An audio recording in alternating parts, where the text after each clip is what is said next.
Why is Illinois Wesleyan the #1 school in Illinois for jobs? Maybe it's because we're the AND University. That's right, A-N-D. And. Here you can explore the arts and study in a pre-professional program, double major, and play a sport, do an internship, and study abroad. Your opportunities are endless. Set yourself apart with a degree from Illinois Wesleyan. All right, pay attention. Welcome to Fandom 101. We'll cover the tools of the trade from foam fingers in the wave to the super secret wave. How's that for a course description? Lesson 1, your game starts long before the opening whistle, so arrive prepared. 2, if something piques your interest, raise your hand. And 3, work in groups. NCAA championships, attendance is encouraged, passion is mandatory. Get your seats today at ncaa.com/tickets. Class dismissed.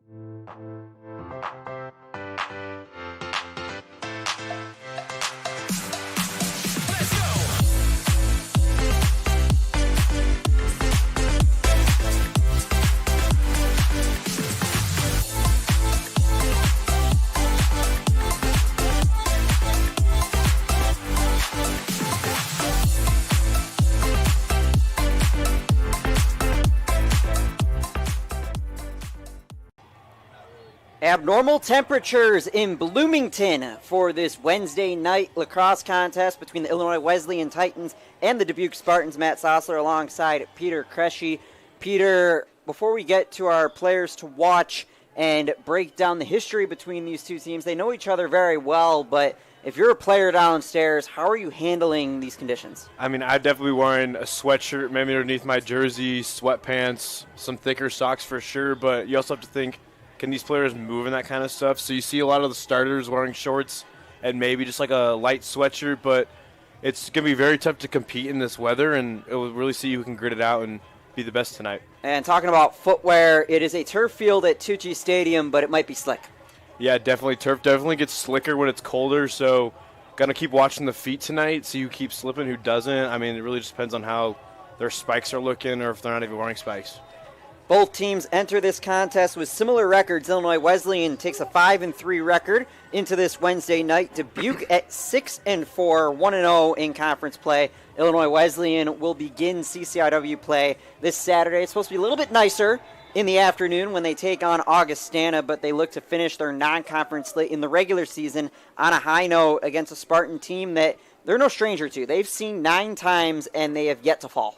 Yeah, I mean, that's just dominant play right there. So this could be another victory for the Titans tonight, but it should still be a good game. Last game came on March the 25th of last year, a 17-5 Illinois Wesleyan win. The smallest margin of victory for the Titans is +11. That came back in 2022. So the Titans have definitely had the Spartans' number, and we'll have players to watch and more when we come back. But let's send it down to the national anthem.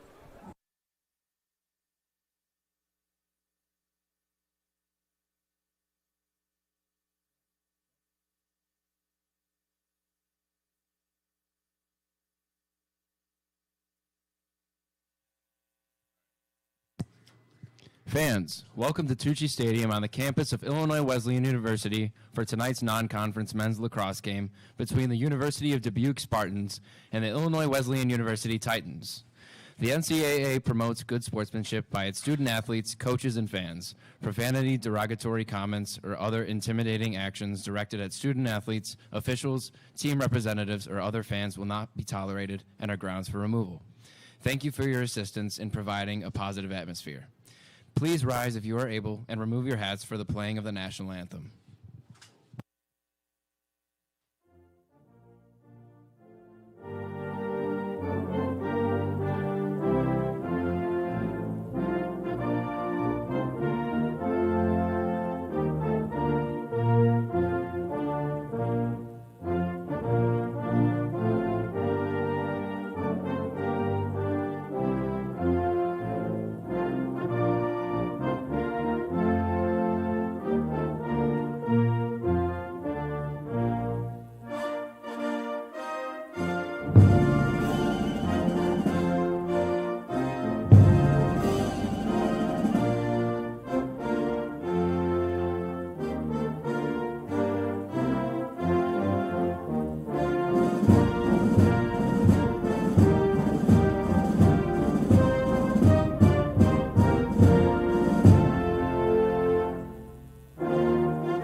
Back at Frigid Tucci Stadium, Matt Sossler alongside Peter Kresge, the Titans and the Spartans about to do battle in the last non-conference regular season tilt for Illinois Wesleyan. Time to look at some players to watch, starting with Illinois Wesleyan. And Peter, if you're going to go with a player to watch, why not your preseason All-American, Gage Black?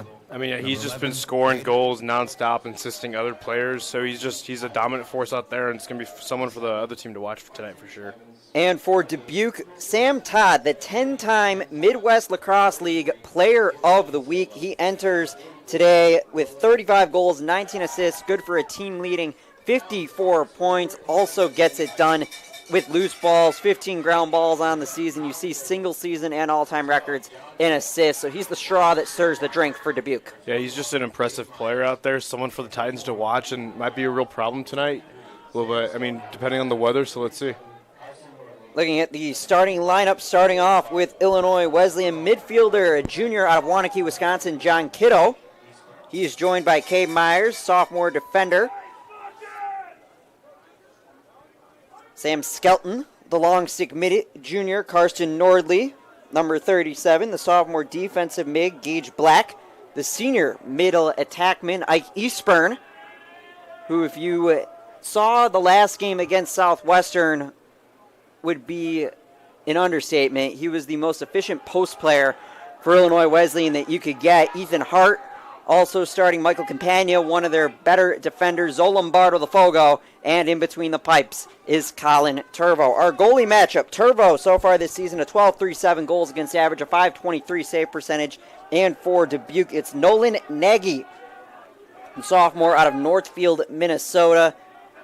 A 9.44 goals against, a 4.92 save percentage, and we're underway in Bloomington. Lombardo with the face-off win, and the Titans with early control. A shot goes wide from Karsten Nordley. The Titans touch up, and Peter, the quick play from the Titans early. I mean, yeah, no matter what the weather is, the Titans are going to play their game, which is quick and fast, and we saw it right there, already shooting. And just like we said last game, they're going to be shooting a lot, and it's going to continue here. Gage Black retreats, and this is a Titan team that got off to a slow start their last time out against the Pirates of Southwestern, who dictated the pace early, but the Titans are sure that today they're the ones that put their foot down first. Noah Dretzka tries to make something happen. The Titans are being walled off. Usually they like to move a tad bit quicker.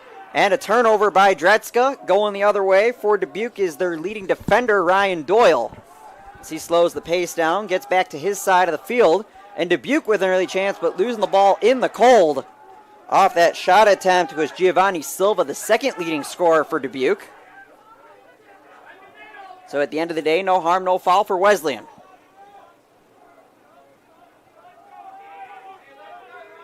Below the GLE out to Dretzka, but that pass too hot to handle. And going the other way for Dubuque is Parker Hain, the long stick midi out of Colorado Springs, Colorado. He's definitely no stranger to this weather as we get a turnover, and the Titans will get it back. Yeah, these first couple of minutes, Titans kind of took a play out of the Southwestern's playbook from their last game, kind of slowed it down. They probably are most likely going to start speeding it up again because that's how they play, but kind of a slow start for both teams right now. Check that, they'll call a tip, so it'll stay with Dubuque on this end.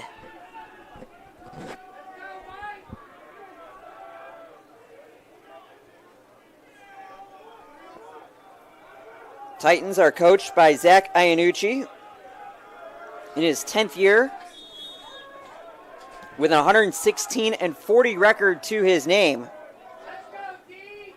Dubuque coached by Casey Burst in his 9th season at the helm. As the Spartans try and strike first, it's Aiden Culligan who quarterbacks the offense up top. Culligan, the Eagle, Idaho native, has some trouble, and this is what the Titans like to do. They like to move fast and strike early in the shot clock. Shot save, that came from Sam Weinberg. Nagy got in the way, and the Titans will get the benefit of the touch. It's Gage Black who is in the end zone for Illinois Wesleyan. I mean, that's the Titans game right there. They got the ball, and we're already down there about to shoot 5-10 seconds into their shot clock, so see if we can do a little more of that tonight. Tristan Seeley, the reigning CCIW Offensive Player of the Week, Gets below the GLE. And shakes, almost an assist, but having some trouble in the slot was Eastburn. But the Titans maintain control. As Dretzka goes for a dodge, and that one hit the webbing of Nagy. He couldn't corral it clean, and then eventually did. So the Titans enforcing their will early, but just unable to finish. Yeah, I mean, shots will come, goals will come. He's got to keep shooting. Titans game plan right there, but got to keep working on defense too. But we'll see how it goes. 3-1 are shots early in favor of Illinois Wesleyan, wearing their home whites. Dubuque in their traveling blacks with blue chrome helmets.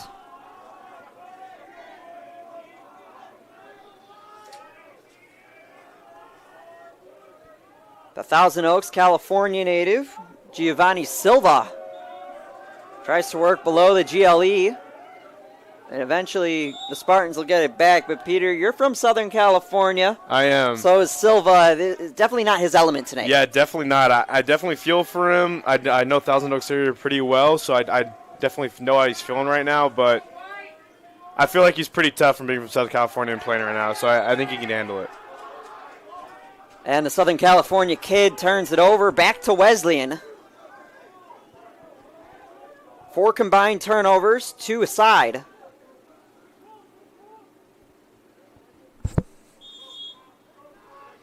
Tyler Crawford will start this sequence for Illinois Wesleyan, the Cary, Illinois product. John Kiddo, who's had a point in all but one game. Dretzka fires long and wide. We've seen the Titans work that long-range shot. They try to get the time and room from about 15 yards out, but Nagy stood tall so far.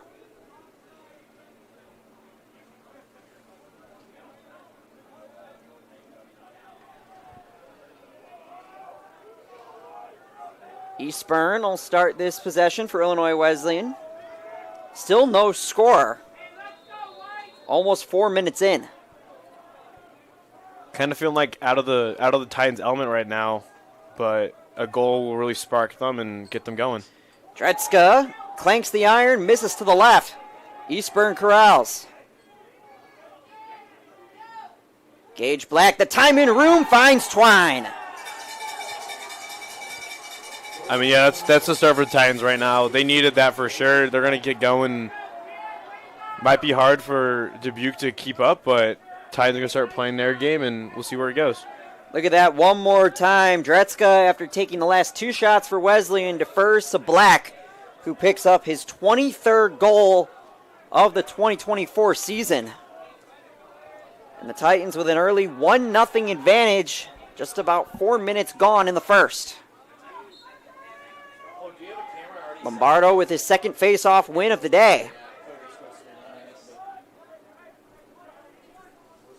So far this season, 15th in Division III in face-off percentage. But the Titans are unable to maintain possession following that face-off win. And sometimes when that happens, Peter, you have Dubuque, who's caught in no man's land. They have to slow down their pace to get the right personnel on the field. Yeah, I don't think they were expecting to get that ball that quick back from the face-off, so they really had to make a lot of subs right there. It took a lot of time off the shot clock, so it's going to be interesting to see how they play this.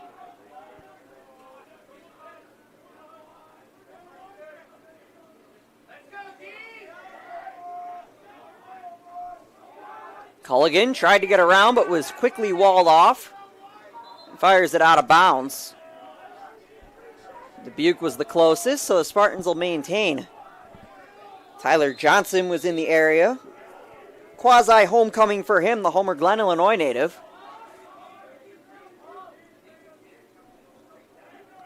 Chris Wilson up top has his pocket pick for the moment. And Kiddo picks up the ground ball. Eastburn in his home, and he pays the rent.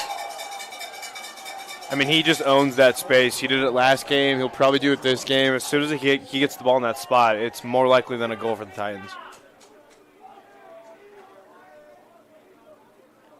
Kiddo with the ground ball. Giese with the setup.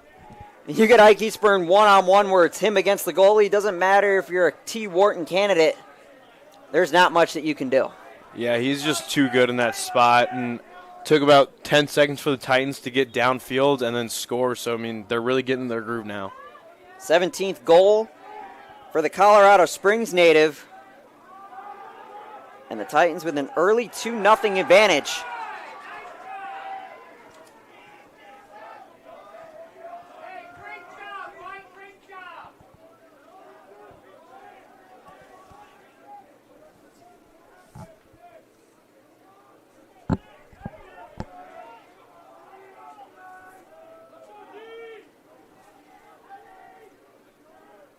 Seeley takes his time as the Titans go for a quick personnel change. Gage Black enters in.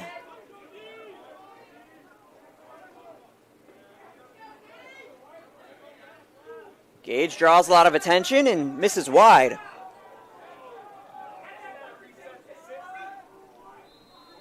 Kiddo's in the area, so the Titans maintain possession.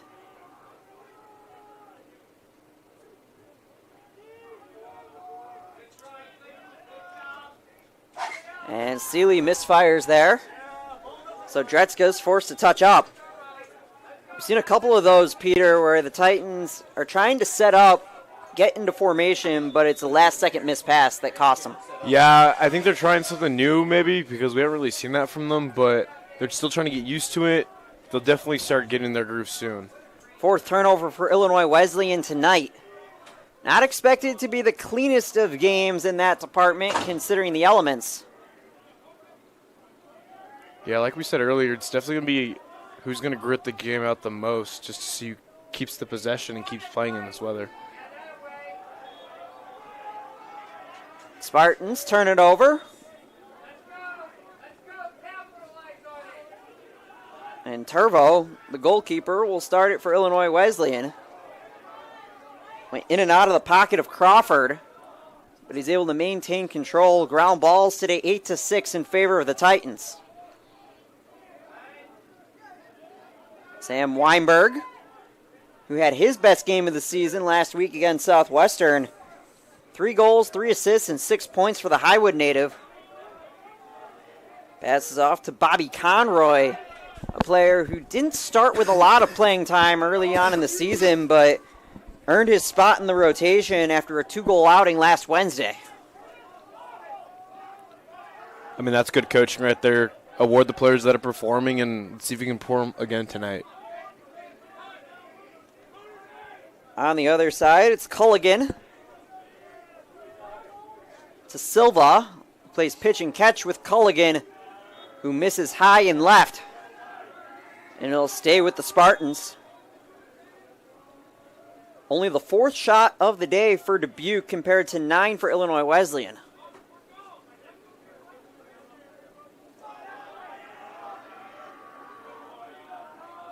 Silva. Up top to Joe Cressy.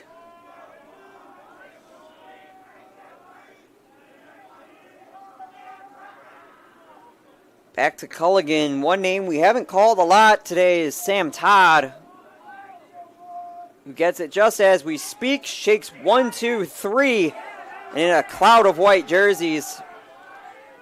Can't put the finishing touches on that play. A little bit of announcer's jinx there, Peter, but a wall of Titans preventing him.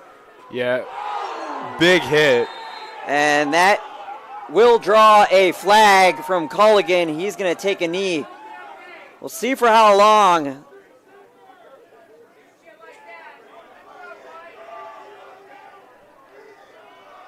Anticipate an illegal body check, and that'll be a minute. But we'll see what the officials decide. Yeah, huge hit right there. I don't even know what I was saying when it happened, but all of a sudden came out of nowhere and just took him out. And down to nothing, certainly not what you want. So the Titans with a man-up opportunity, where they're 28-59, good for 47% this season. I mean, that got the bench hyped for sure, so that might help them in their favor in the long run, but that might have got their fire lit, and they're going to get going here soon.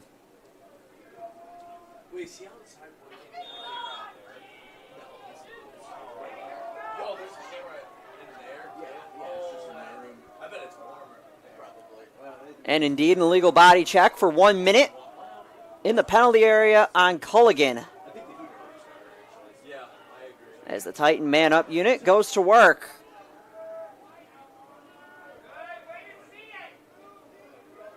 Tristan Seeley thought about it as they continue to work the perimeter just inside the restraining line.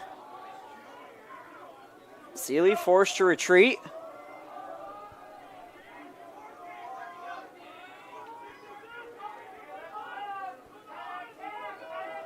Dretzka got it in between a landmine of Dubuque defenders, and eventually it's taken away by the Spartans for a moment. Dretzka recovers, but Nagy with the save. Great save right there. Keep him in this game. Nagy's been busy. That's his third save today.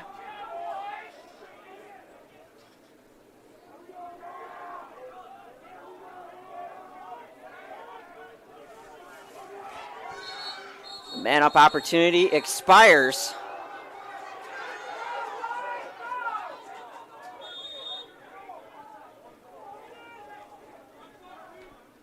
And now the Titans look to get it going. Stick check by Ryan Doyle on Gamelgard. And the Spartans have numbers if they hurry. It's Silva who takes his time. Culligan back after the penalty. And Peter, if you're able to kill off a penalty like that, especially one that was very close, and now you're able to potentially get a goal off of it, that's a momentum swing. Yeah, 100%. Just like we said, after the hit, it kind of like lit their fire, so they started going, and that was just solid defense by them when they were a man down. It's one of those plays that's detrimental if you concede a goal, but a momentum boost if you're able to kill it off. I think a goal right here would definitely help them really keep that fire going. Titans lead by 2 in the waning minutes of the first. Culligan, a shot, trickles wide. It'll stay with Dubuque. Turbo hasn't had a whole lot of work in the early stages of this contest, just 2 saves on the day.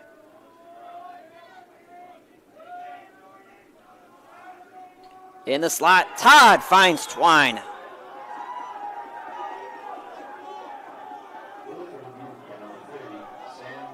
I mean, that goal's going to be huge. They got their fires lit and they started going, so a goal's going to start them off, and this game could get a lot closer.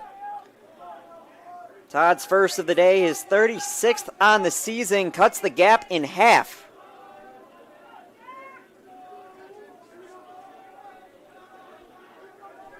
(2-1) Titans lead. Lombardo and Lewis will go to battle one more time. Lombardo's 2 of 3 this evening.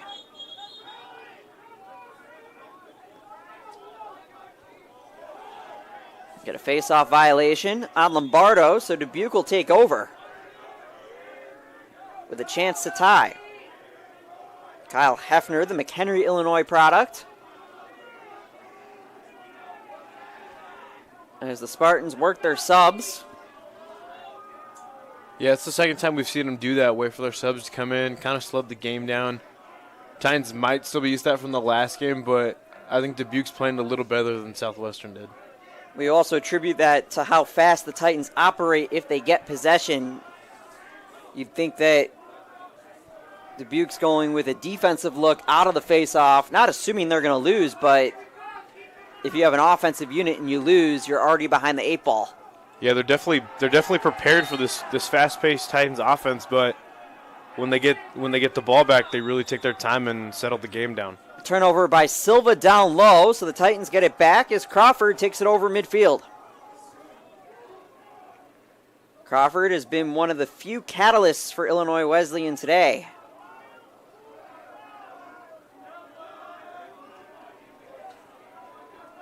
John Kiddo settles in and finds Seeley. Out to Gage Black, above the restraining line. And Dubuque has done a good job today of not allowing the Titans between the hashes and into the slot.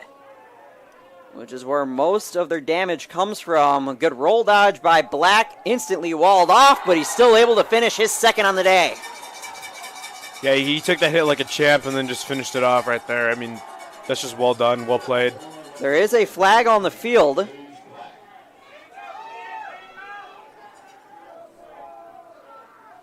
It is a good goal and a slash against the Spartans.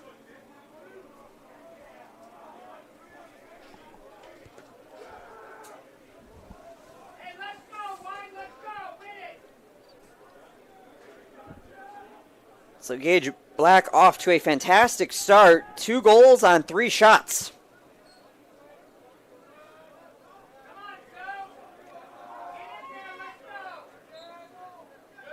And to add on to that, Illinois Wesleyan with a man-up opportunity for 1 minute following the slash on the best defender for Dubuque, Ryan Doyle. The bright side for Dubuque is that it came on a scoring play, so it neutralizes it just a tad, but with the Titans winning the draw, back to square one for Dubuque. Yeah, like we said earlier, Dubuque a little more ready for the faceoffs now that they can keep subbing, but definitely unfortunate they might be a man down by their best defender. Seeley got below his waist and misses high and to the left, but Eastburn is there.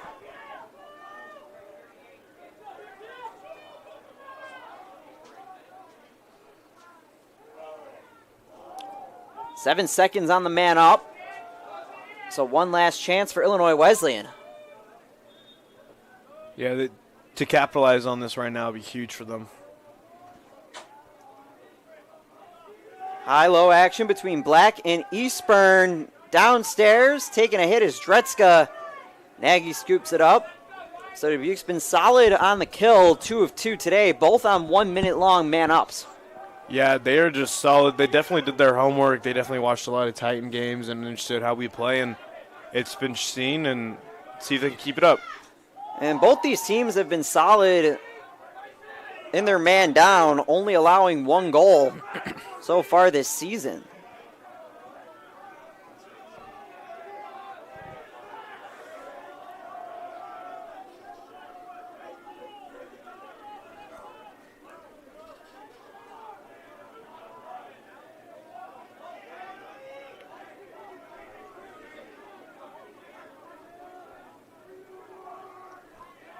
.30 seconds to go in the first quarter as Dubuque tries to cut this to a 1-goal game.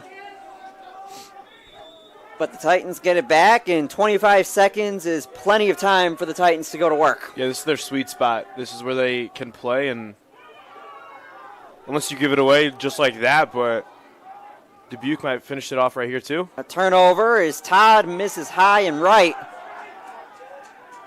And with 9.6 seconds, Turvo will launch it almost 80 yards. And the bounce is able to find the Titans and Sam Weinberg, but the buzzer wins the race. The Titans with a 3-1 lead at the end of quarter number 2, and we come back on IWSports.com. OSF Healthcare Cardiovascular Institute has been named one of the top hospital systems in the country for heart care. This prestigious award by the American College of Cardiology comes from our commitment to providing the highest quality of care. From general cardiology to complex surgeries and the latest technology. Nationally recognized heart care right here. OSF Healthcare Cardiovascular Institute.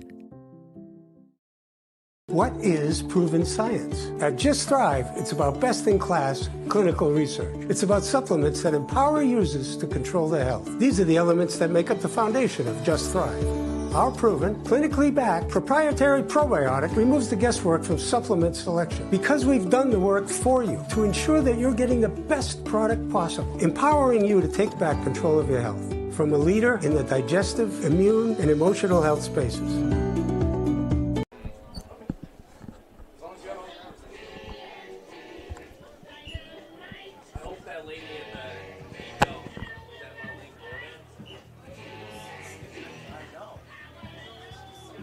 back at Tucci Stadium for quarter number 2 between Illinois Wesleyan and Dubuque. The Titans with a 3-1 advantage. Matt Sossler alongside Peter Kresge. The Titans got out to an early 2-0 advantage. Dubuque cut it down to 1, but then Gage Black able to give the Titans insurance yet again.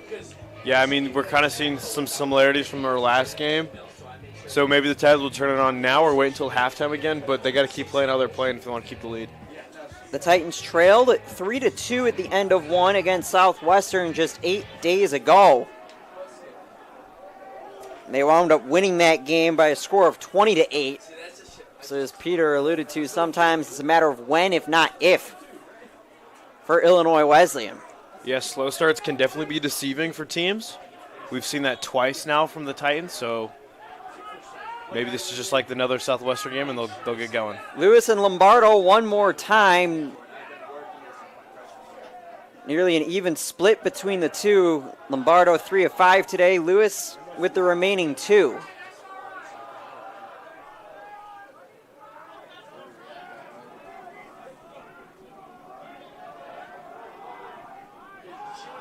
.36 degrees and snow down on the field with the wind whipping from left to right as you see it. As we see a couple of early turnovers, one by each side in the first minute of the second quarter.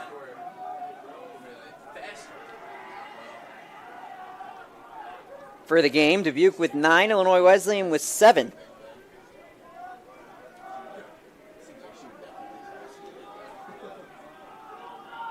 Seeley gives to Dretzka, the Delafield, Wisconsin native. Dretzka finds Weinberg, who's forced out of position and missed just to the left of the iron.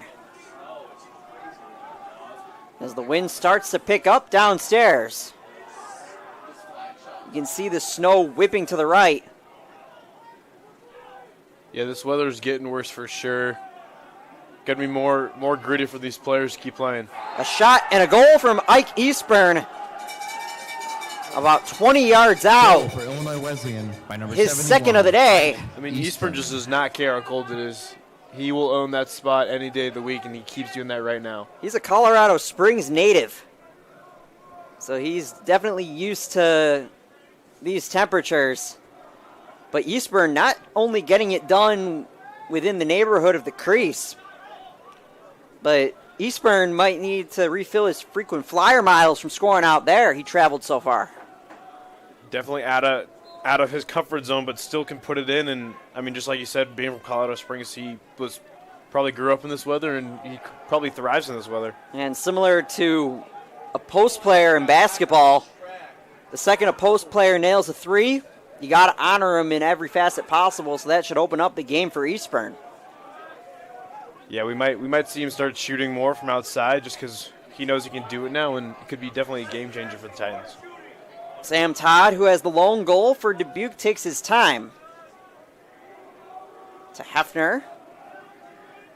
Out to Todd. Todd out of St. Louis, Missouri.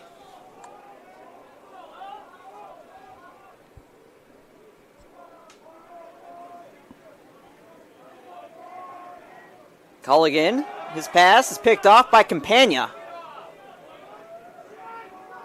Stretch pass complete to Horrocks, who gets his pocket picked by Todd.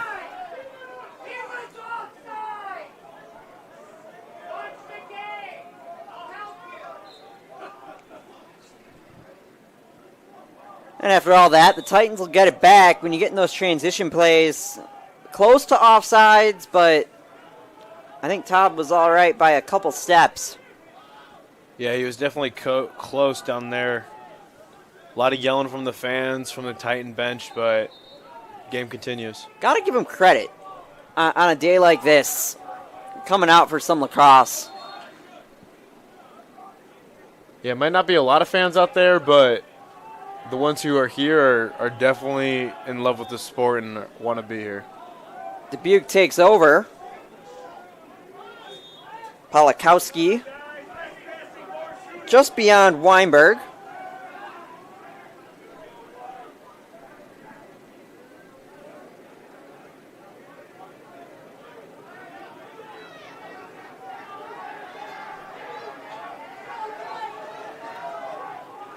Eric Brostek gives it up. Eastburn in space, finds Weinberg, tick, tack, and a save by Nagy. I mean, that was a great save. Definitely keeping them in this game right now. Dubuque's got to score to keep themselves. Their goalie can't keep him in all by himself right now. Kiddo right on the doorstep. But Nagy has been solid, like you said. 4 saves today. Has given up 4, so just above his save percentage on the season. But like you alluded to, Peter, the offense is going to have to hold up their end of the bargain if the Spartans want a chance in this one. Like we mentioned on the top of the broadcast, these two teams know each other well. The Titans own the all-time series 9-0. Looking at common opponents this year, they've only had one that each team has seen. That's Aurora. The Titans took care of the Aurora Spartans in their second home game on March 2nd. Dubuque fell by 1 in the Battle of the Spartans to Aurora earlier this year on February 24th. They'll have a handful of common opponents at season's end as the Spartans continue to chip away. Aiden Reisabanth, the Bloomington, Minnesota product. Aiden Reisabanth. I mean, offense keeping their end of the bargain now for sure, but going to need a lot more shots from the Dubuque attacks just to keep them in this game. His 9th of the season. He entered the day as their 5th leading scorer. However, Peter, that number is a little bit deceiving because you have Sam Todd, Giovanni Silva, and Aiden Culligan all in double-digit goals for the season, and then everybody else 9 or less. Yeah, I mean, the goals matter, but saves also matter too. Another big save right there from Turbo. So we're going to see how the Titans keep playing, and this might become a goalie game, but offense always got to keep their end of the bargain. Silva on the edge of the crease and Turvo standing tall. So the Titans look to turn some defense into offense with Tristan Seeley at the restraining line.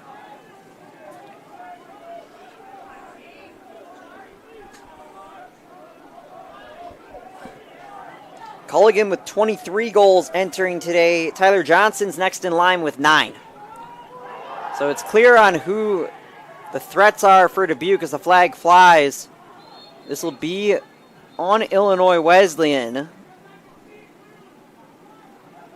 Shouldn't be more than a 30-second technical, but let's see what the officials have to say. It'll go against Carson Nordley. They'll actually call a slash, so that'll be a minute-long man-up opportunity for Dubuque. He's 27 of 55. This year, about 49%. And similar to what we saw in the first quarter, Peter, when Illinois Wesleyan had a chance to go up 3 goals on a man-up, and they failed to do so, Dubuque with a similar opportunity. Yeah, it's going to be interesting to see. Weather definitely picking up right now. And check that. Correction, they'll actually call that on Dubuque. So the Tides have turned Illinois Wesleyan with a minute man up. Initially, the signal was on Illinois Wesleyan, but a quick change. Taking a knee is Hayden Polakowski, and the Titans with a chance, and hitting the iron is Sam Weinberg.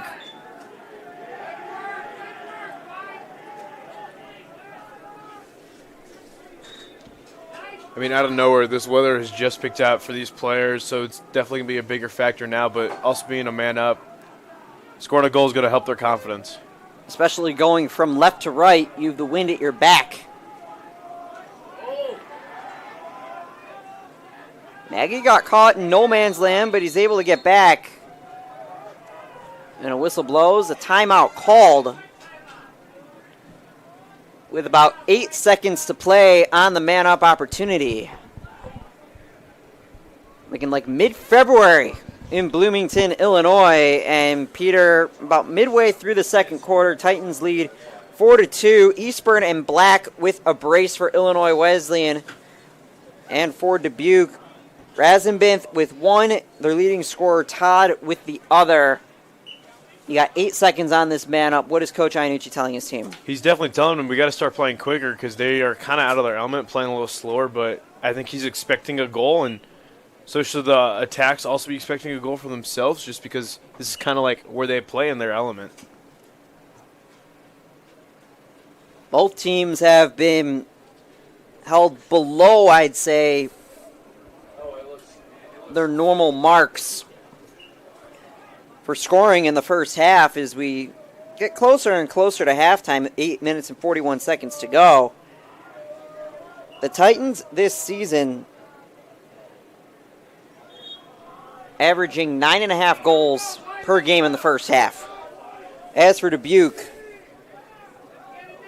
they average 4.3, so both teams are about halfway to their mark in terms of averages. That's just a credit to their defense right now.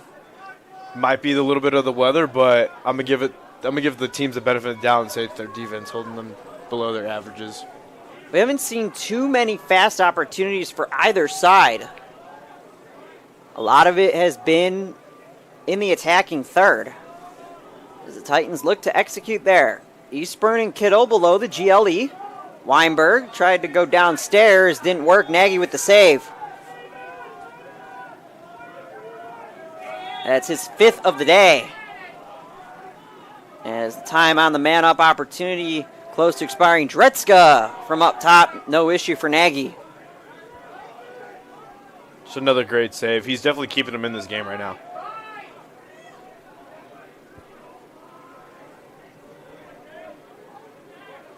It's if the offense can pull their weight for Dubuque,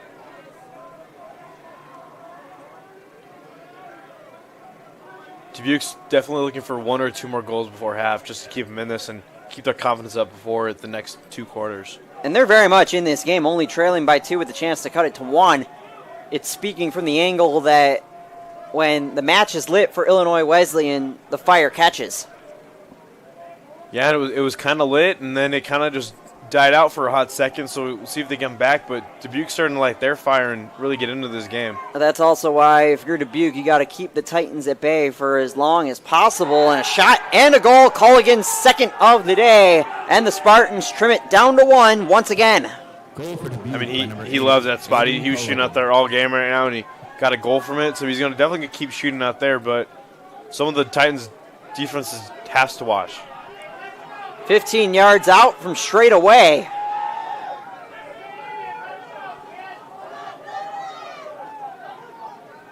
And with a face-off win, the Spartans will have a chance to draw even. Face-offs have been 50-50. Each team 4 of 8. One thing we haven't seen, Peter, is a full goal from Zoe Lombardo.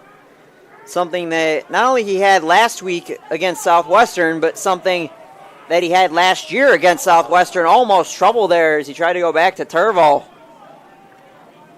Yeah, he's been quiet. He kind of needs a goal just to get himself going and bring the confidence back, but it's going to be a little hard against a Dubuque defense that's really holding Titans down right now. Turvo goes cross field to Campagna. As the Titans get into the attacking third with Tristan Seeley. A split dodge. Seeley tried to go lower 90. It didn't work. A chance for a rebound with Weinberg. But a sea of black jerseys, and eventually the ball finds its way into the webbing of Nagy. Yeah, Dubuque's defense is just playing great right now. They're keeping them in this game for sure, and their offense is slowly coming up and bringing them back in, so this next half should be way better. 7 caused turnovers for the Spartans today.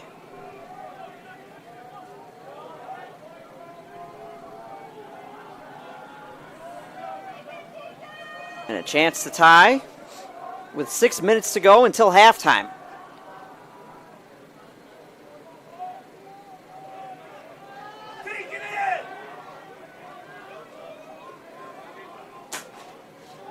Working the perimeter. And Silva below the GLE. It was a play they went to a lot in the first quarter. It didn't work a lot of the time as Todd finds the right leg of Turbo. And the Titans with a transition opportunity. Gamelgard right down Main Street winds up and scores. I mean, that's their game. They needed that. That's definitely going to bring their confidence back. By number 18. I mean, what a play. He ran the whole field to score that goal. Gamelgard running nearly 80 yards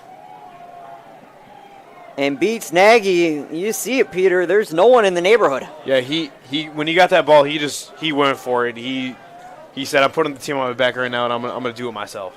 Gamelgard's 7th goal of the season, his 3rd in the last 2 games. And a critical response for Illinois Wesleyan, back up by 2 goals.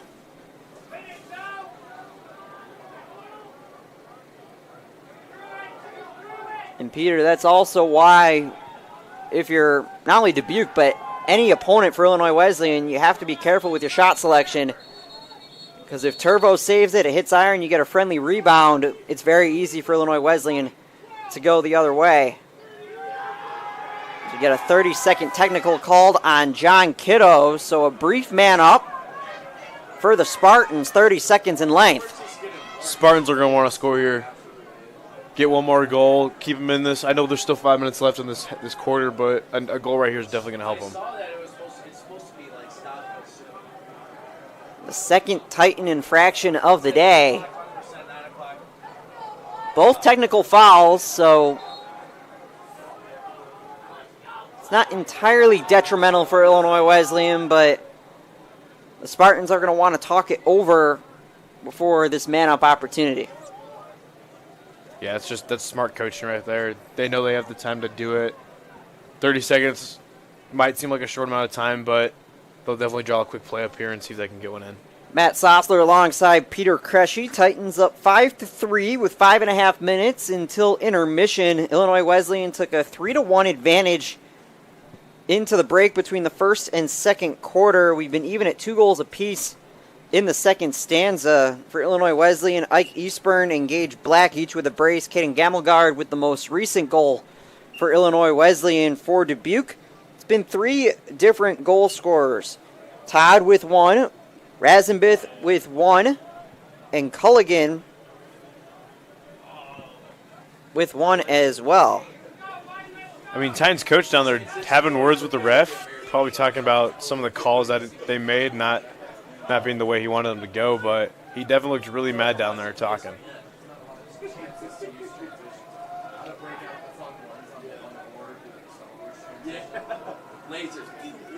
So Kiddo takes the knee.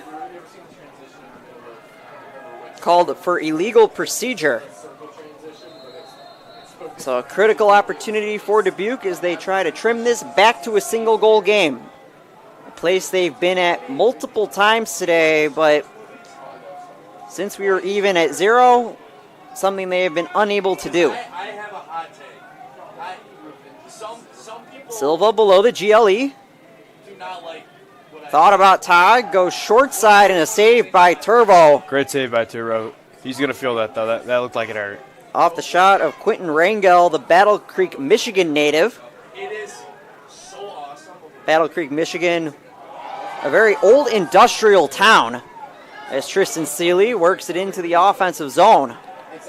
I mean, Tristan Seeley, no undershirts, no pants, just grinding through this game right now. He's playing a good game. When you're the reigning CCIW Offensive Player of the Week, you can do whatever you want. Yeah, he definitely knew that he's definitely feeling himself for this game, and I mean, showing up like that for this weather is definitely a statement. Roll dodge from Black, a snipe and a save from Nagy. Let's see if that actually reached him or if it hit a black jersey beforehand.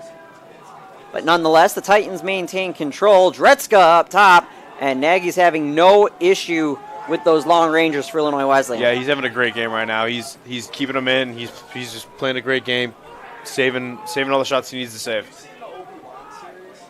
They'll give Nagy the save on the second one. They'll say it hit off a defender first on the Black shot. So one save on that trip for the Dubuque netminder. Giese to Kiddo, fresh out of the penalty area. He can't get it to work. I heard there is an Obi-Wan and Darth Vader fight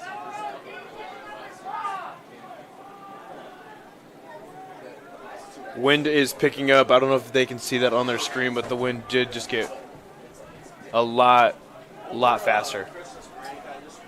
The wind picking up significantly as well as the snow. It's not a huge issue downstairs.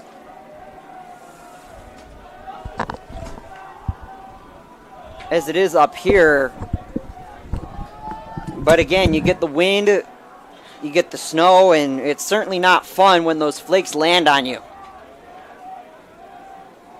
It turns what's a real feel of about 34 right now to a real feel of 25.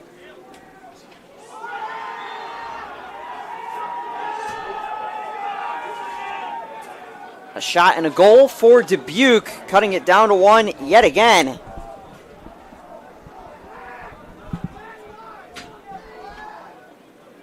Aiden Culligan with another, and just like that, back to a 1-goal game. Yeah, Dubuque's in this. They want this one. They're feeling themselves kind of, and they're going to keep playing like this.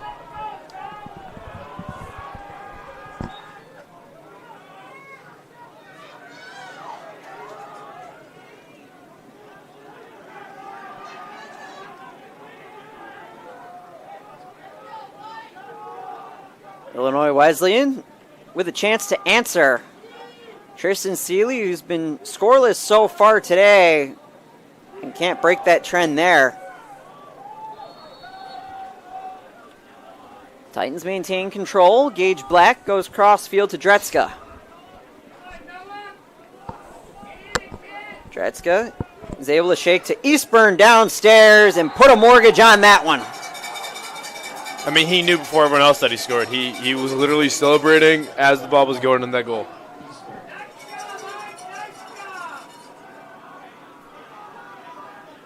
Eastburn with the one-on-one, a hat trick for the Colorado Springs native. And as you see, they tried fronting him. And when you front Ike Eastburn, you get a one-on-one against the goalie. Chances are slim to none. Yeah, you can't stop that. He's definitely going to be a key player for the rest of this game. And if Dubuque wants to win, they're going to have to find a way to stop him.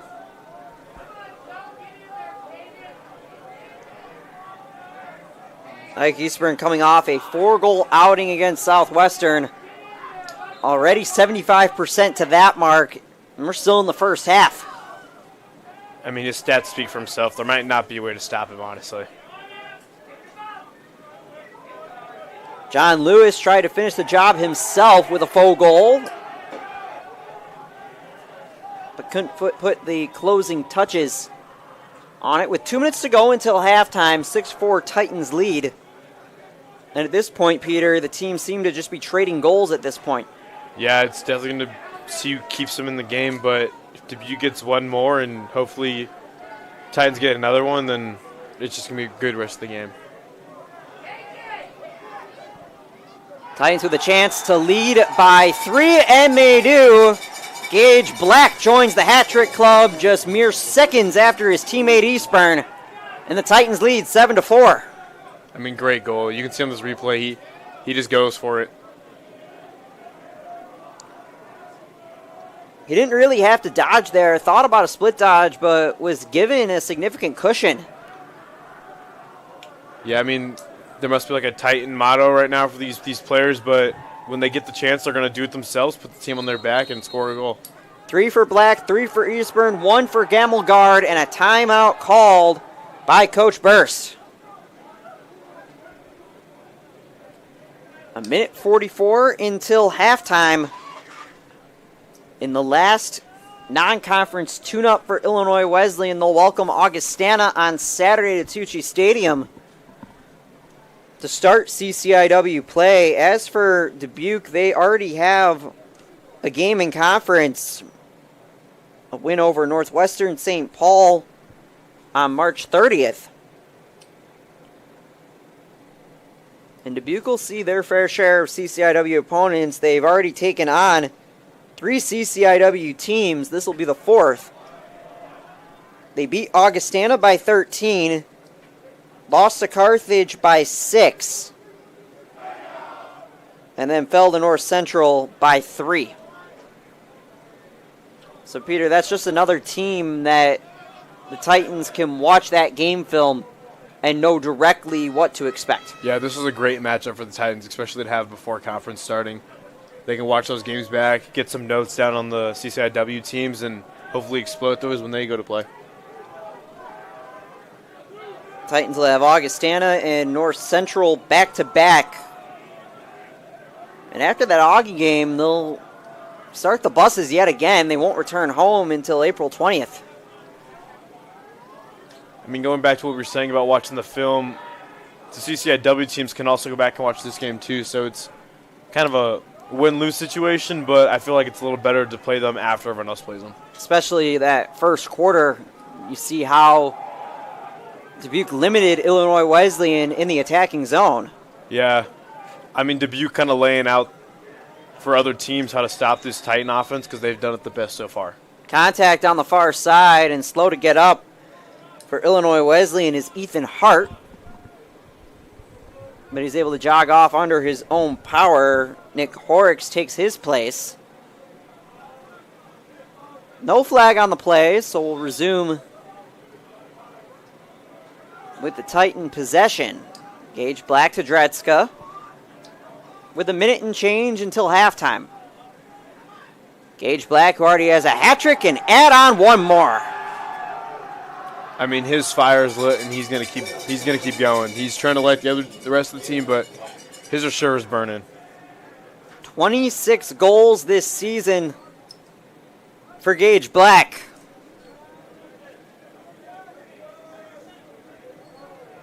He had 7 against Colorado College earlier this season. That's a career high.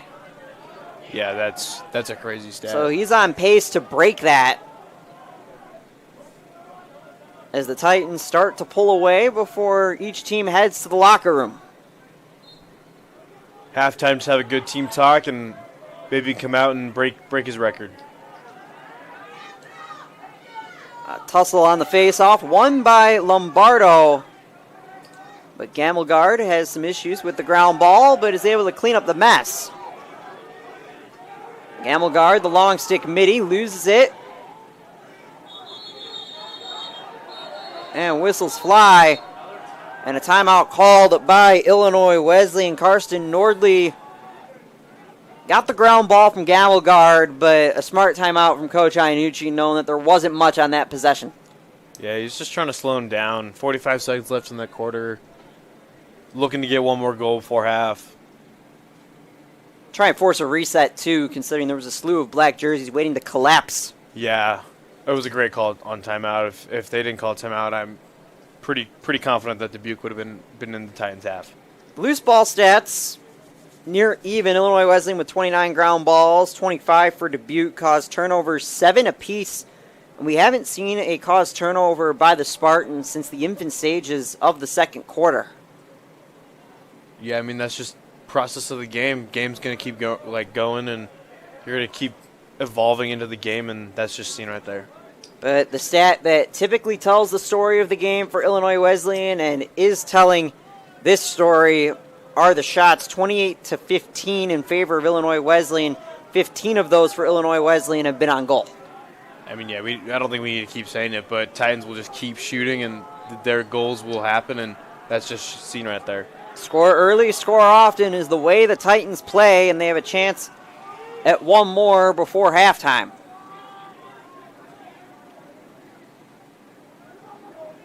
Below the GLE, they go to Gage Black. Black up top to Dretska, who finds Twine. What a shot. What a shot. Kind of looked like a drawn-out play. Kind of didn't, but still, Titans just playing how they play. 1-2 pass, shot. Black with the assist, and Dretska through minimal traffic. Ethan Smith, not sure if he was directly in the line of sight of Nagy, but he was in the vicinity. And so Illinois Wesleyan with a 9-4 lead, and if Zolombardo can take command of this faceoff, which he does, Illinois Wesleyan with a chance to hit double digits before the intermission. Dretska trying for 2 goals in as many seconds. and the Titans will get the benefit of the touch up, 14.4 on the timer. Yeah, they're definitely looking to score one more here. Be up by 6 by half. Be in a good spot for the third quarter and really feel confident going into that half. 10 seconds. Is it Seeley out wide? Dretskill with 5 and 4. Roll dodge. Shoots and misses wide. And time expires. The Titans have their foot on the gas heading into the locker room, leading 9-4 over Dubuque. We'll break down the first half when we come back, but the Titans with a flurry of lamplighters as time expired on IWUsports.com.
OSF Healthcare Cardiovascular Institute has been named one of the top hospital systems in the country for heart care.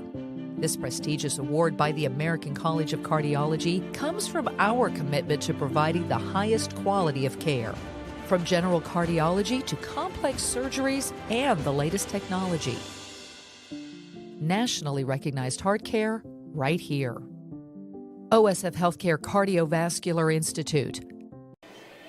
Halftime from Tucci Stadium, Illinois Wesleyan with a 9-4 lead over Dubuque. Matt Sossler alongside Peter Kresge. And Peter, things started off a little slow for both teams, but the offense for Illinois Wesleyan got their groove back in the second. Yeah, just like we saw in the last game against Southwestern, Titans got off to a slow start, but then started getting going. They got going a little faster in the last game, but took them a little longer in this game, but hopefully they bring that in the next half. They doubled up Dubuque in the second quarter, 6-3, led by Ike Eastburn with 3 goals, but Gage Black, a double brace so far with 4. Yeah, he's been dominant all game, all last game. He's a dominant force right now.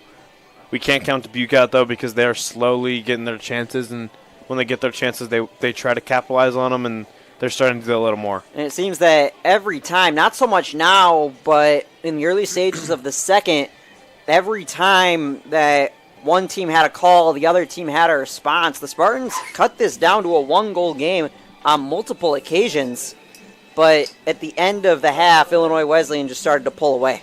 Yeah, they really started playing their game a little more, but still Dubuque is in this as much as they possibly can be. Their goalie's keeping them in, so the offense got to start adding back to it. A look at some numbers. Titans are leading not only on the scoreboard, but in the shot column 31-15. Ground balls are in the Titans' advantage 31-25.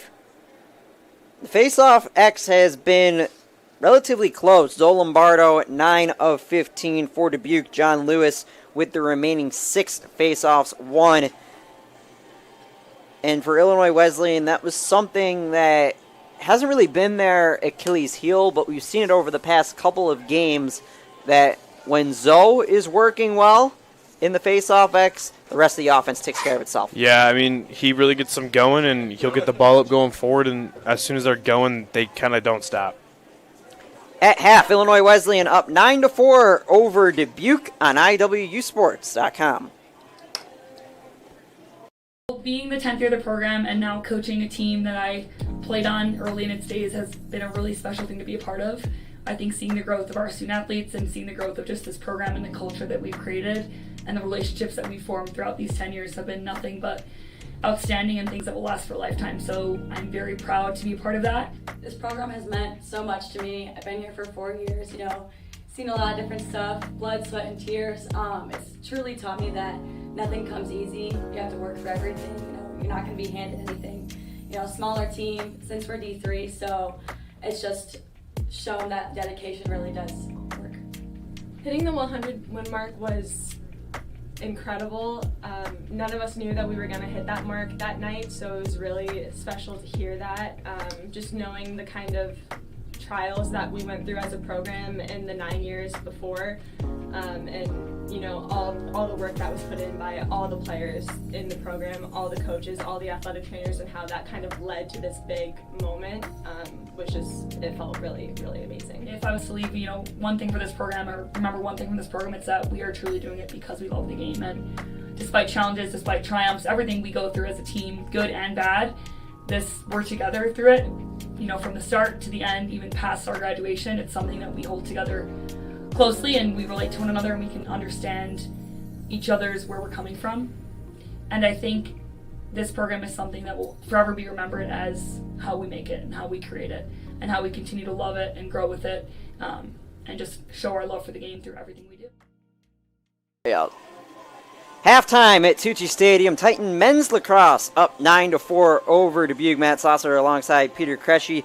D3 week, the 50th anniversary of Division III. You just saw a spotlight on the Titan women's lacrosse program, currently sitting at 5-5 after falling to Lake Forest earlier this afternoon, but a team that just picked up their 100th win. Yeah, great for the program. Coach Kelly's great. She's one of our professors this year. She's really cool. It's just they're a good team. They're going to keep going, and it's fun to watch them. Titan women's lacrosse will be back in action at Tucci Stadium on April 10th. They'll remain in the Chicago area on Saturday to take on U of C on the south side. But both Titans lacrosse programs slowly on the rise, and the Titan men look to continue that in the second half, leading 9-4 on IWSports.com. I love the fact that they're at Illinois Wesleyan because I get to watch him and watch him compete and watch him throw, and just to watch his growth and being a part of a wonderful program with great friends and teammates and coaches that really have helped him develop as a person. I'm just excited about where he's at now and where he's going and being part of something really special. From a really young age, I always knew that this is where I wanted to be, and now that I'm here, I love it so much. I've never had a bigger passion for anything in my entire life, so yeah, just love it. The opportunity for me to be able to get up there and drive up there and watch him for indoor conference this year, and when he made the throw that got him into the finals, and then ultimately allowed him to be all conference and score a point for the team, was pretty special. I saw him and I saw his reaction and how happy he was. And not only for himself, but just for the team in general, because that was one of his goals, to be able to get to it. And then being able to go over by him and give him a big hug and just have that moment of embrace, and just that all the work and everything that he's put in, paid off. And he was able to do something special, for the team and for the university on that day. He's been along for the ride. He knows. I talk to him a lot about what I struggle with, what I do well with, and so he's been with me the entire way, and kind of when I locked eyes with him, I felt how proud he was of me, and I can't thank him enough for everything he's done for me.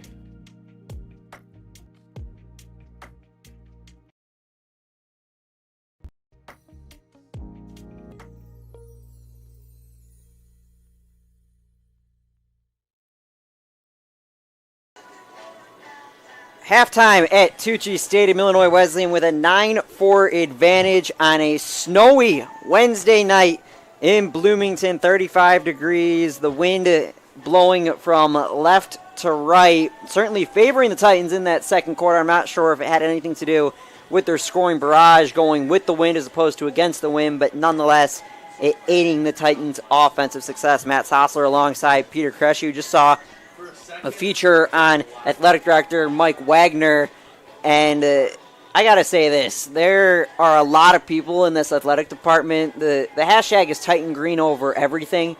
No one exemplifies that more than you just saw in that ad. Yeah, he's at every sporting event I've been to, he's there. Every time there's a track meet early in the morning, I see him setting up with the track and field coaches. He bleeds green, and it's seen in that video, especially with his son. So really good to have him at Wesleyan, and excited to see where the future takes him. Not only that, but talking about a guy, like you alluded to, Peter, a guy who is willing to do anything and everything for any Titan, not just Titan athlete, but Titan in general, or anyone in general. Yeah, Titans in general. I've had a couple of conversations with him. He's been in a couple of my classes, and it's seen when you talk to him or listen to what he's saying. He bleeds for Titan green. I mean, I think he's here right now in this cold weather and the snow and stuff, and at most games he's at, and I think one time he told me that he tries to go to every game just so he can have the same joy as the players have when they win.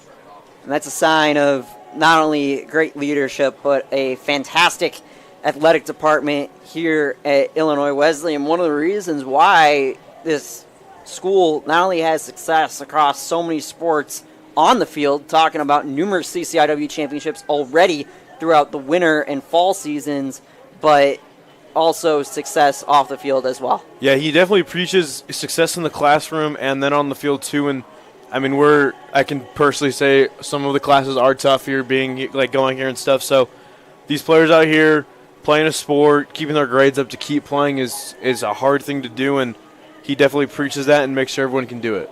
Titans up 9-4 at halftime. The start of quarter number 3 when we come back on IWSports.com.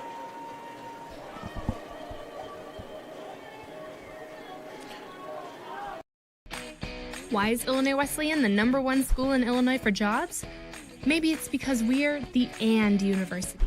That's right, A-N-D.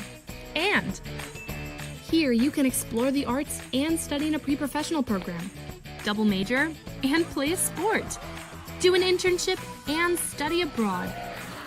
Your opportunities are endless. Set yourself apart with a degree from Illinois Wesleyan.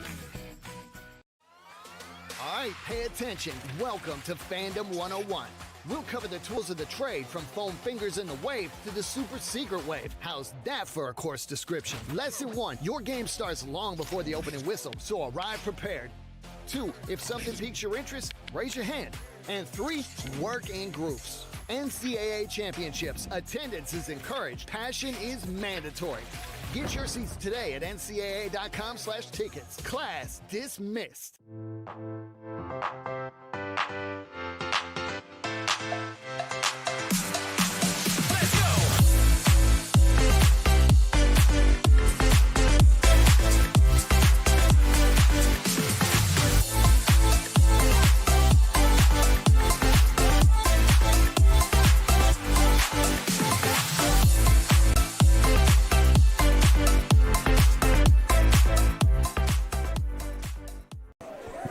Start of quarter number 3 from a frigid Tucci Stadium, Illinois Wesleyan and Dubuque.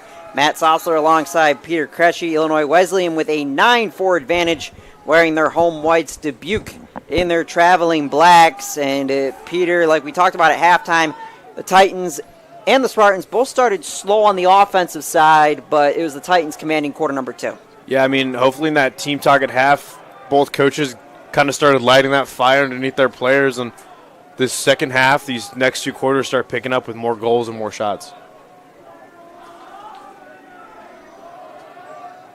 Dubuque has possession to start, operating at a bit of a slower pace than we saw in the first half.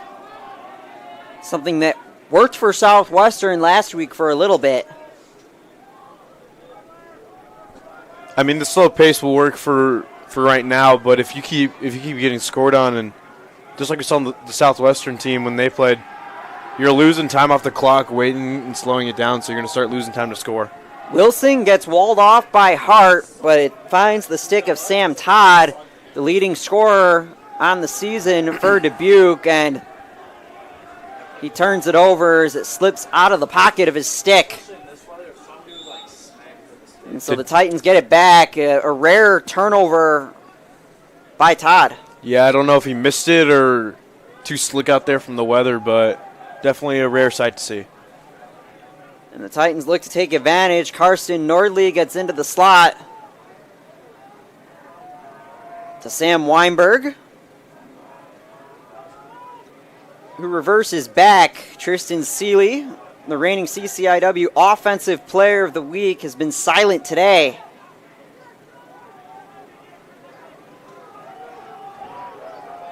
Works it below the GLE, halfway through the shot clock.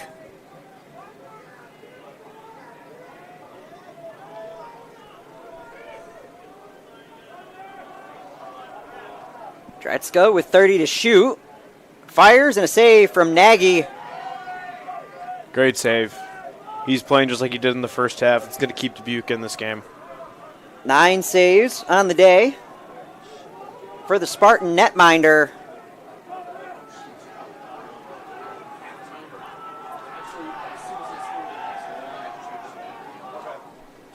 Pass almost leaked through. Tyler Johnson was under some duress. He tried to find Chris Wilson, who got knocked down. And at the end of the day, we'll call incidental contact on the Titans, but the Spartans will maintain possession. Yeah, Dubuque's looking to score first for this half just so they can feel better about themselves and get going again. If the Titans score first, that might really light them up and get them going. They're going to be on fire. Also, psychologically, a 6-goal gap versus a 4-goal difference is massive, especially on a day like today where it's tough to play to begin with.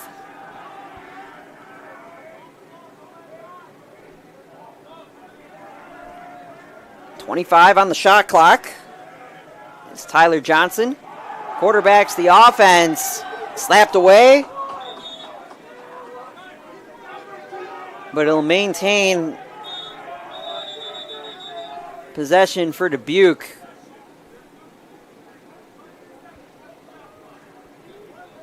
Waiting to see if they ruled possession on behalf of the Titans. Sam Skelton was able to force the ball loose.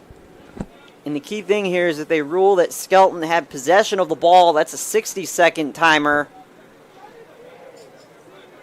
If they said the ball was still live, there should be about 20 seconds on the shot clock.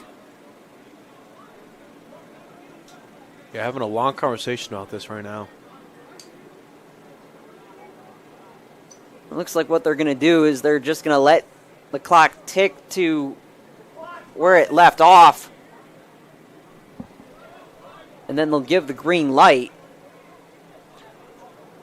Little interesting, but we saw this last week too, where sometimes you just take the path of not necessarily least resistance because they're going to have the correct time on the clock. But maybe the easiest way to get there. Yeah. Just hang out for a little. Kind of slowed the whole game down, though, so Dubuque's going to have to start going out of the gate when this clock goes off. Well, it's not necessarily a timeout, but at the end of it all, they put 17 on the shot clock, so 43 seconds of rest. Wasn't an official timeout, but might have felt like a timeout to some players. And we'll see if the Spartans can take advantage. Solid defense on the back end from Cade Myers, but a little too much. That draws a flag, and the cross pass misfired. Aiden Culligan on the receiving end, just had north.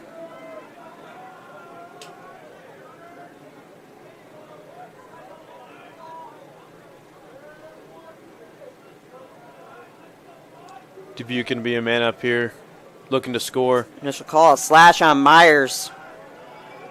So that'll be a minute-long man-up opportunity for Dubuque.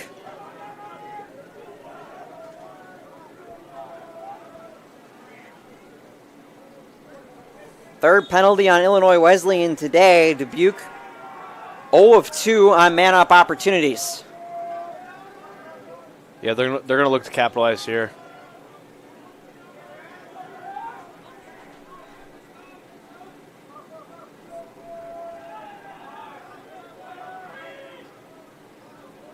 Cross pass, and the shot misses wide. And the Titans get it back. Quentin Rangel couldn't quite corral it in. So Illinois Wesleyan with a chance to flip the field, but it's quickly picked off by Eric Brostek.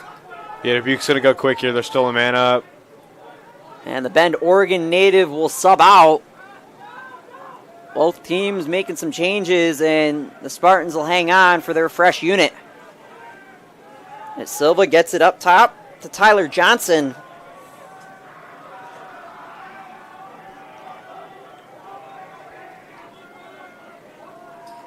And Razenbith, who already has a goal today, gives it up to Culligan, who leads the way for Dubuque on the score sheet this evening with 2. We have yet to see a goal in this third quarter, almost 5 minutes gone.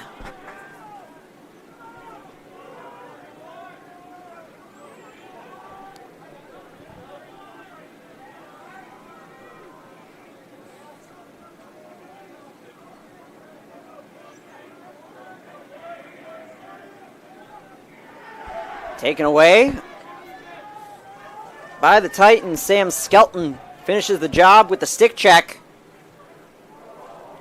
Tries to go coast to coast, gets below the GLE and defers to Kiddo, who tried for Eastburn but missed just a tad high. And now a chance for Dubuque nearing the end of their extra man opportunity.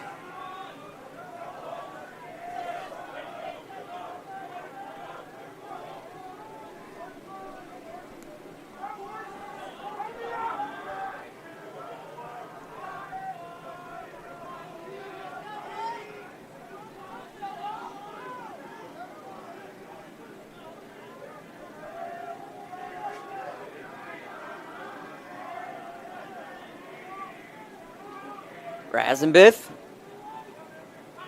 to the exterior. Johnson tries a long ranger and finishes. Wow, great shot. That's going to be huge for them later. It's definitely going to bring some confidence up. First goal of the half, nearly 6 minutes in.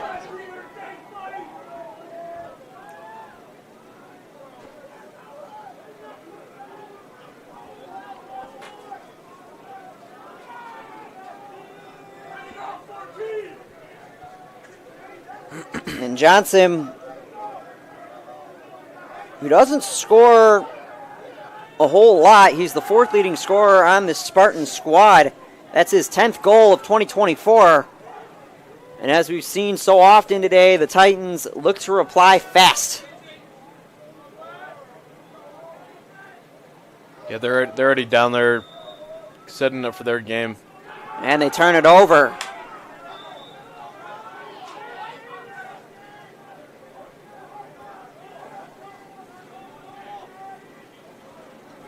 So Dubuque with an opportunity to trim the score down to 3.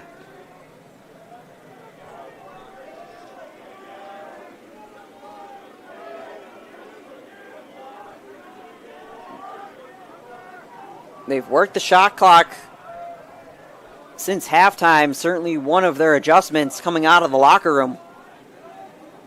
Yeah, I know we like to say this, but Dubuque definitely putting their will out in the game right now. They still might be down, but they're definitely playing what the hell they want to play.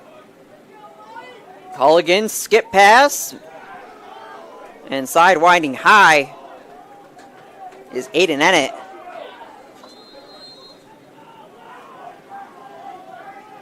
The Spartans maintain possession on a snowy Wednesday in central Illinois. Culligan. And 2 straight goals for Dubuque, who now trailed by just 3. I mean, 2 goals from the same spot. I think Dubuque's kind of found a spot where they like shooting from and the Titans aren't really covering. A hat trick for Culligan today. And as you said, Peter, similar spot, similar location, same result. I mean, they're kind of taking a playbook out of the Titans book, and they're just shooting, and their goals are going in.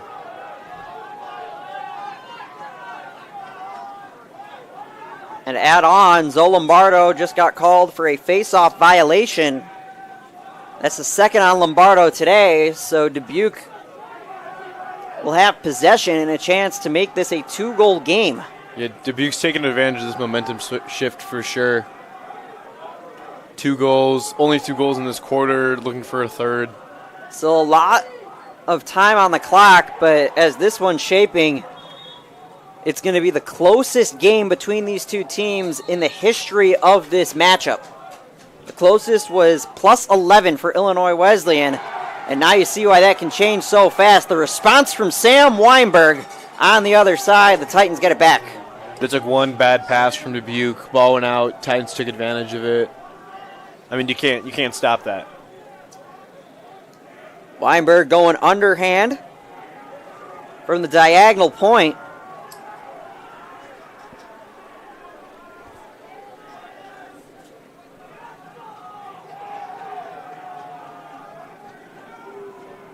Weinberg's first of the day.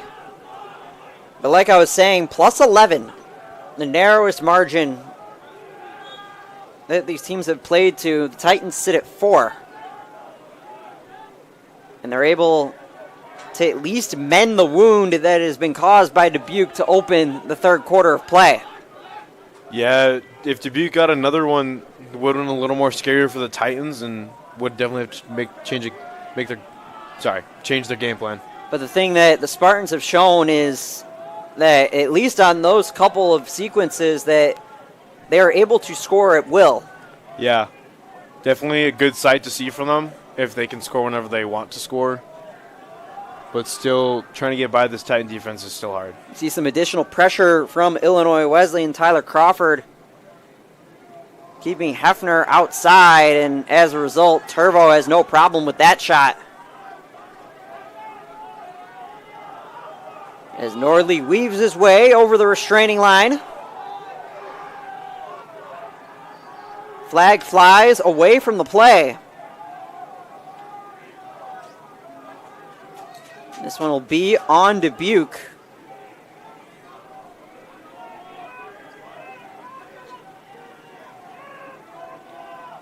Cross field pass too high for Weinberg from Tristan Seeley. So that'll stop the clock. Second flag flies.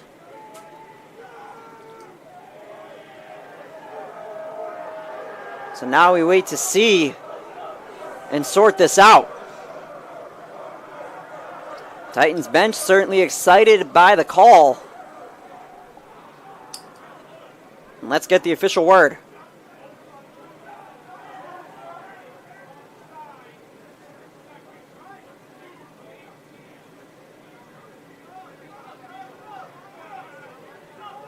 So it's going to be two 30-second technicals against Dubuque. The first for offsides. The second for illegal procedure.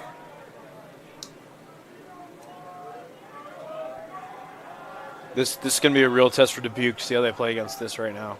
2 men up for Illinois Wesleyan for the next 30 seconds. Gage Black with plenty of space. And Nagy able to steer that away. Eastburn is able to secure the touch-up.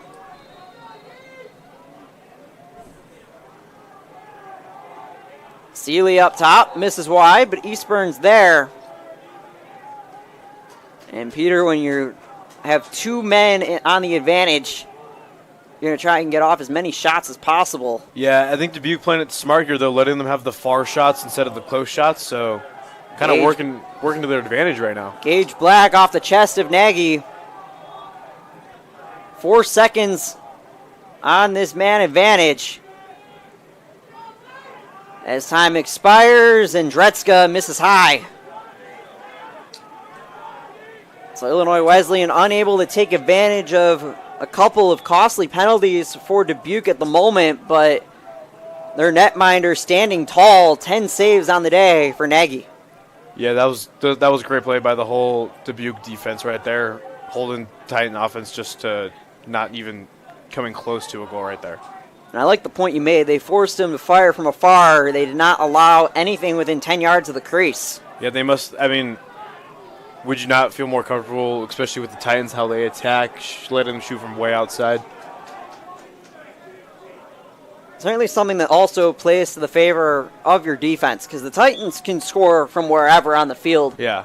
We've seen that over the early part of the season, but it's what type of attack benefits your defense best. And that certainly has been the long-range shots, where the Titans have done a good job of getting them on frame, but the issue has been getting it past 44 in black. Seeley gets downstairs, and yet again, Nagy stands tall, and we get another couple of flags on the field. We'll see if it's two different ones or if both officials saw the same thing. I think it was the same thing. I mean, he knows that he's sitting out for this one, but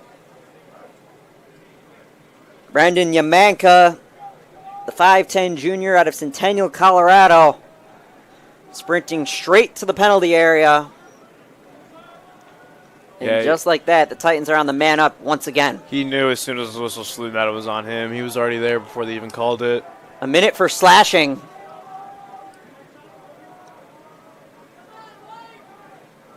Seeley with space. I mean, once again, Titans or Dubuque's holding him out to the outside. Dretzka gets the twine. Doesn't work that time for Dubuque. Great goal. His second of the day. Couple that with 3 assists. A 5-point night so far for the Delafield, Wisconsin native, and Illinois Wesleyan with a 5-goal lead. Gage Black on the helper, along with Caden Gamelgard.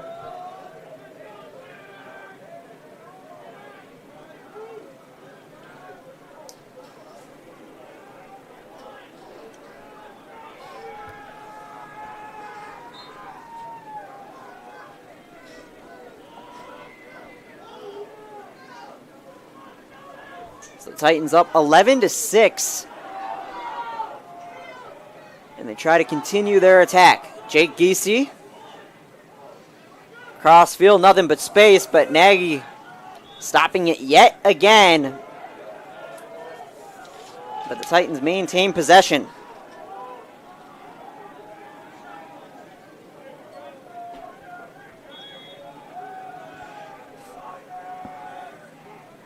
Conroy. To Logan Gelling, the senior from St. Michael, Minnesota, as we start to see Coach Iannucci not necessarily empty his bench, but slowly go deeper. Yeah, good play from Coach. Just to go a little deeper, get some more experience with the team. But, I mean, if the deeper bench is going to start playing better, give them a little more time and see what they can do. Well, especially since this is the last tune-up for Illinois Wesleyan before their conference slate. Yeah. As Eastburn had it, but quickly lost it following contact. Cleaning up the mess and finishing Jake Giese his first. Great goal. Didn't hesitate. Got it off the floor and just shot it. Easy as could be. Giese's 4th goal of 2024. Illinois Wesleyan has doubled up Dubuque. They lead 12-6. But going back to what we were talking about, this is the last game before conference play, and in a conference like the CCIW, you can't really afford to lose a regular season game just based off of how it's slated in the postseason, and the fact that there are so few. Yeah, you're going to need as many games as you possibly can get to tune up all the players and make sure they got enough game time in them before this conference starts. Well, also, you ideally, especially if you're Illinois Wesleyan, you want to be in the driver's seat because home field advantage means a little bit more to Illinois Wesleyan compared to the rest of the conference. Every other team in the CCIW is either in the Chicagoland area or southern Wisconsin, whereas Illinois Wesleyan, the lone wolves from central Illinois. Yeah, very true. Titans love scoring at home. Make people travel down to you is always a good feeling and helps you out in the end. Especially if you have a chance to host a couple of games as Culligan misses high.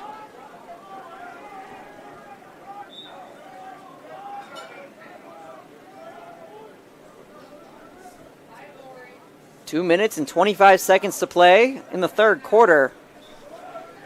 What started off all Spartans in the third has slowly been taken back by Illinois Wesleyan. The Titans are outscoring Dubuque 3-2 since halftime. Trying to rotate down low is Todd, but Turvo seals off the angle. Comes away with the ball, and a whistle blows. Dubuque will get it back. Yeah, Dubuque was looking really good in the start of this third quarter. Don't know what happened, but Titans definitely coming back. They scored 2 unanswered before the Titans have gotten the last 3.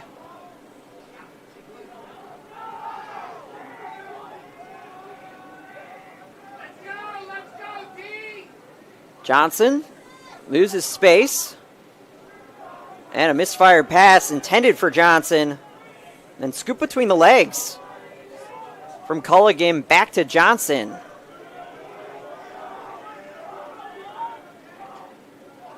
Johnson's shot never got through. The Bugle maintained possession. 18 seconds on the shot clock.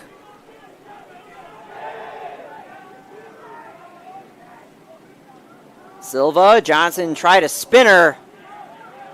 Never hit the frame, so there's 8 on the shot clock. Dubuque maintains possession, and they got to move fast. Silva out wide, 4 to shoot. They tried to go down low. Nobody home.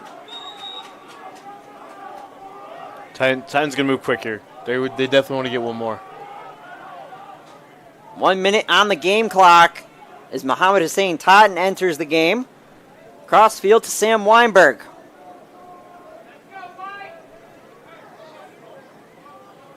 Illinois Wesleyan was able to get a last-second goal before halftime. They try to replicate that here in the third. Tristan Seeley, his first of the night.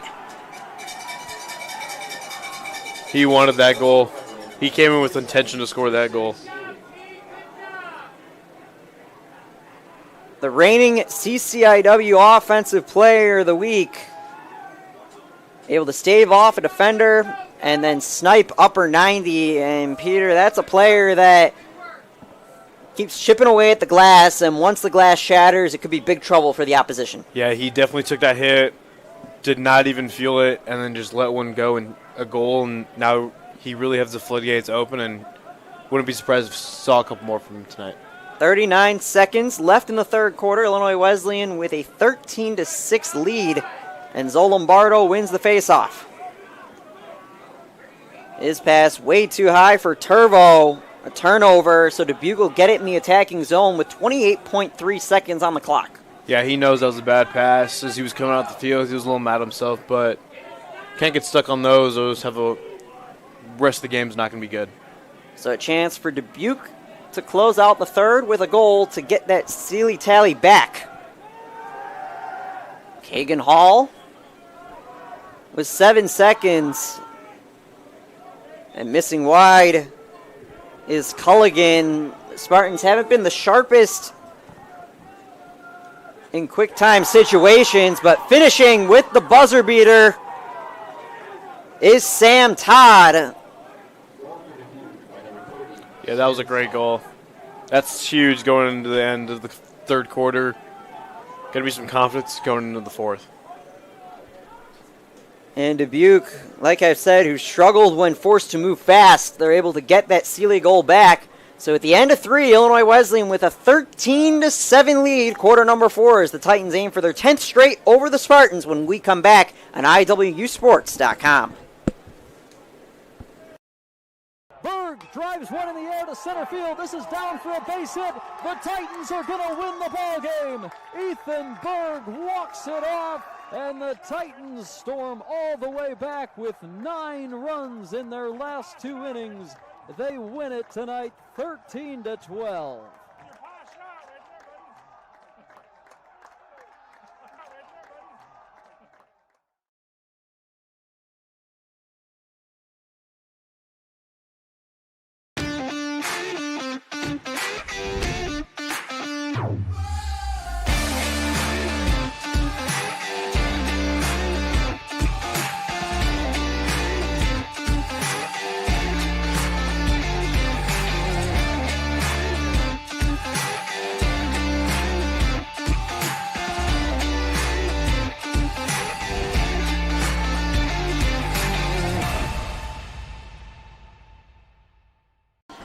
Start of quarter 4 between Illinois Wesleyan and Dubuque. Matt Sossler alongside Peter Kresge. A look at our upcoming schedule on the Titans streaming network.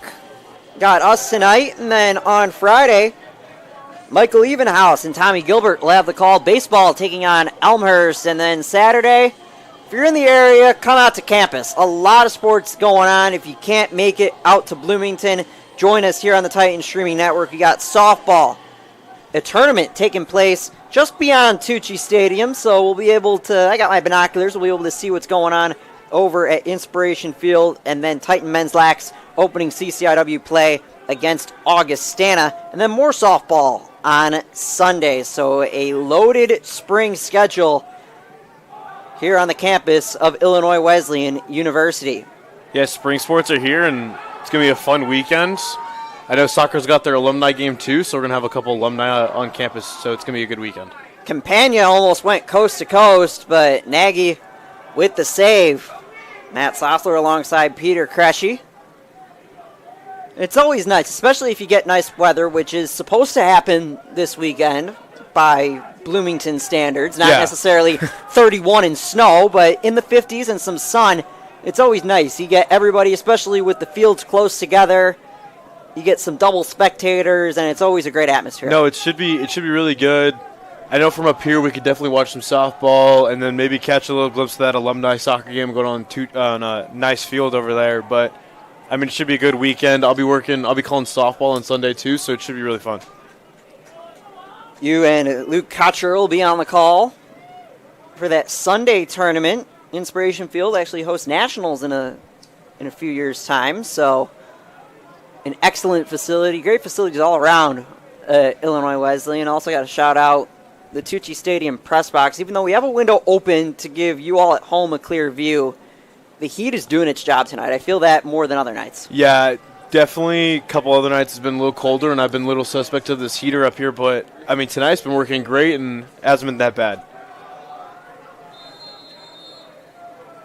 Dubuque has possession.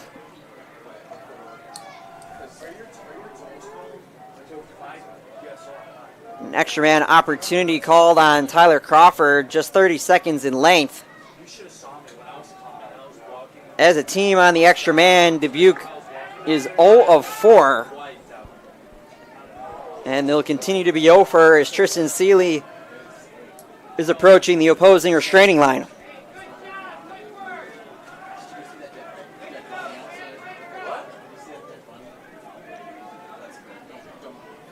The Titans have been balanced in their scoring. Gage Black with 4 first-half goals. He slowed down just a little bit on the stat sheet in the second half. He's done a lot away from the ball. Dretzko with 2, Ike Eastburn with 3. And then a handful of Titans with 1 to their name. I mean, good players can do their job well, but great players can do all the jobs. So, I mean, just seeing that assists are coming and goals are coming from a lot of these Titan players is looking good for the season. Dretzko with 3 assists leads the way for Illinois Wesleyan. Gage Black with 2. As Wesleyan tries to add, Tristan Seeley, who scored the last Wesleyan goal, plays pitch and catch with Gage Black. Black the no angle and couldn't get it to go.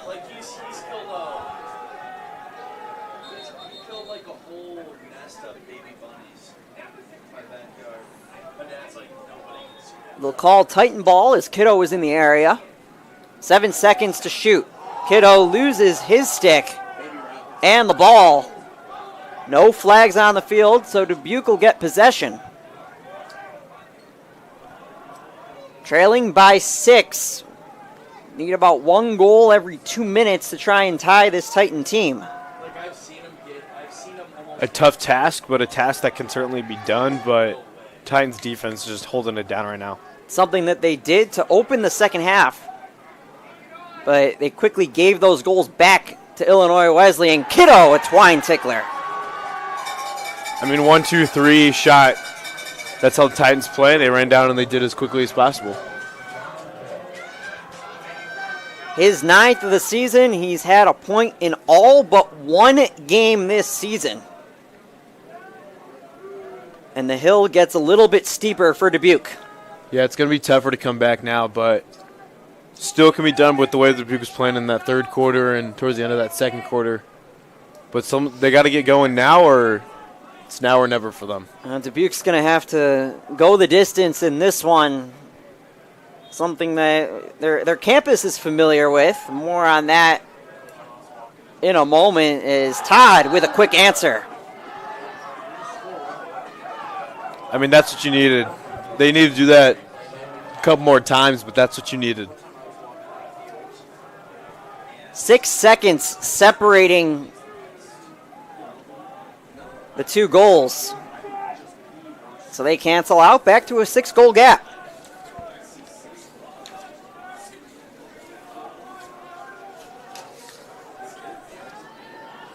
Face-offs today, 13 of 24 going to Zoe Lombardo, 11 of 24 for John Lewis. As Lombardo wins that one.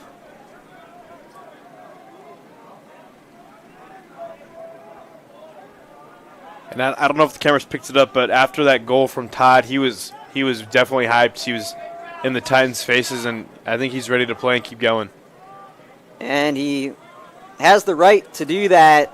Has won Player of the Week in the Midwest Lacrosse Conference 10 times over the course of his career. Leads the Spartans in multiple categories, including all-time assists. And has definitely shown his worth today. A hat trick and an assist to his name, and he looks for one more.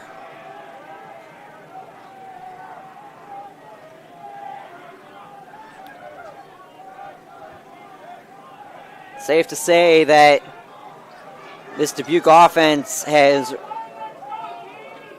run through him this entire night, whether it's him getting a point or causing a defender to drop off and opening an opportunity for somebody else. I mean, if it works, it works, and if they're going to keep scoring from it, might as well keep doing it. Quentin Rangel had it up top. No relation, as far as I know, to the Carroll women's basketball star Olivia Rangel. From two separate states. Quentin from Battle Creek, Michigan, Olivia from Wisconsin, as Dubuque maintains control. You never know what you're going to get when a Rangel comes to the campus of Illinois Wesleyan, limited to 2 of her worst games against the Titans, and then had her best game of the season in the CCIW title game. I mean, I was there for both those games, and I mean, they might not be related, but they both are kind of being problems for the Titans right now. Tyler Johnson misses wide. Dubuque maintains control.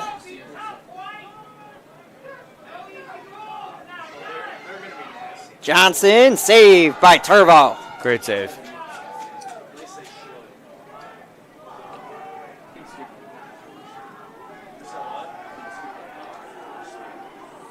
Dretzka takes his time. You'd expect the Titans to slow down just a tad with 9.5 minutes left in regulation.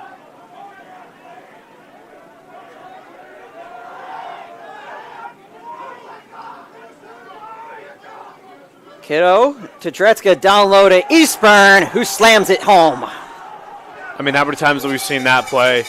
Let Eastburn sit in the middle, get him the ball, and then he just finishes it.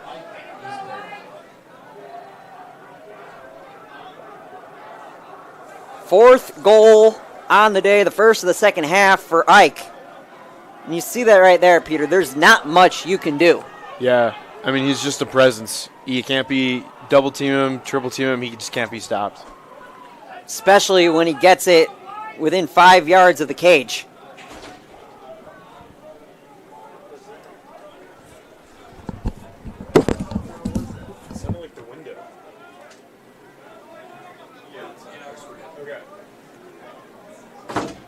So back to the X we go. Illinois Wesleyan with a 15-8 lead, as they try to get it up to that 11 mark. Again, that has been the smallest margin of victory for Illinois Wesleyan over Dubuque, who've rattled off every single game in the all-time series. Looking to make that 10 tonight.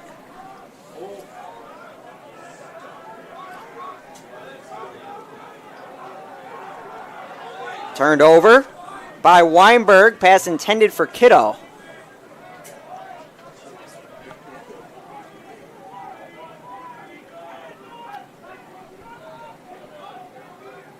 Matt Sossler alongside Peter Kresge, almost midway through this fourth quarter. Illinois Wesleyan with a 2-1 goal advantage in the final frame. Down low, wide open, but Culligan had it poked away by a slew of white jerseys, and Campagna looks to run the other way. Tries for the assist. Tick, attack, and a save by Nagy.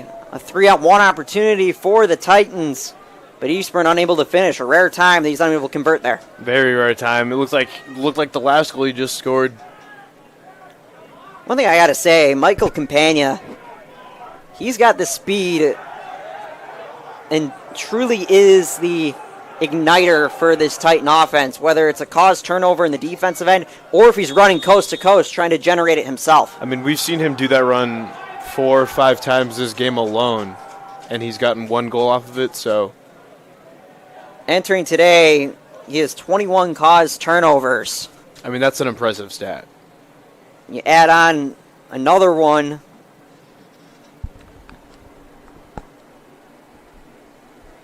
Right there, he has 4 on the evening as we get a timeout called on the field. We'll take it with them. Illinois Wesleyan up by 7 midway through quarter number 4 on IWSports.com.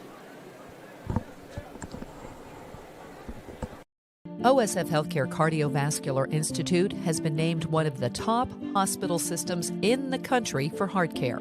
This prestigious award by the American College of Cardiology comes from our commitment to providing the highest quality of care.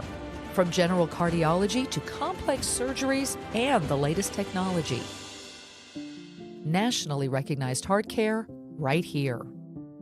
OSF Healthcare Cardiovascular Institute. On a snowy and windy Wednesday at Tucci Stadium in Bloomington, Matt Sossler alongside Peter Kresge, Illinois Wesleyan men's lacrosse up 15-8 over Dubuque. Following that timeout, the Spartans will have possession in their attacking end.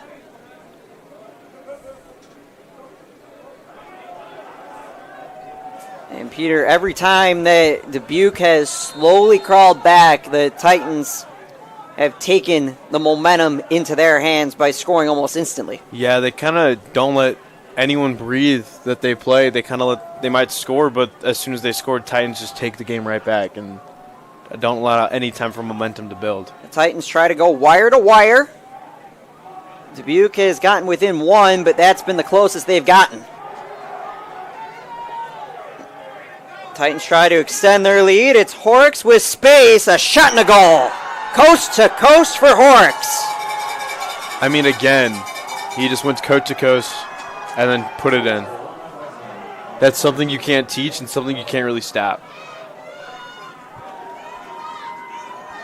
The Colorado native goes bouldering down Broadway for his 3rd goal of 2024. And Illinois Wesleyan with a 16-8 lead.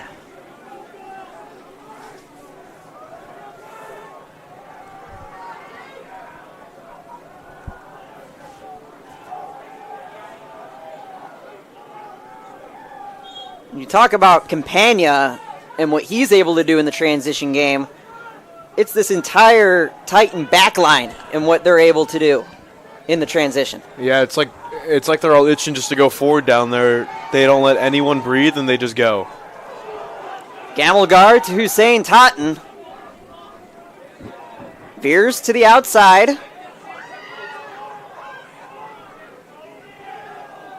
Is able to squirt it away, intended for Kiddo.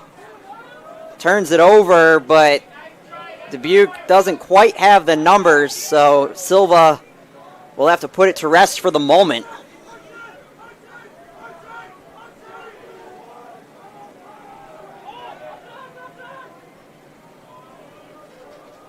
And at this point, Peter, midnight seems to be looming for the Spartans. Yeah, definitely running out of time, but they're slowing the game down just to see if they can get one more goal. And I mean, the Titans, when they can kind of slow the game down just so the clock kind of runs out. There's a flag on the field, so Dubuque will have a man up at the next stoppage.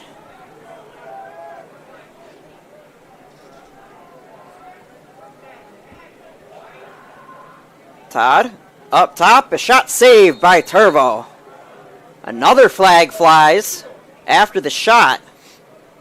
So we go down to the officials to sort it out. The first one is on Illinois Wesleyan. Let's see what the second indicator is. Got offsides against the Titans and a slash also on Illinois Wesleyan.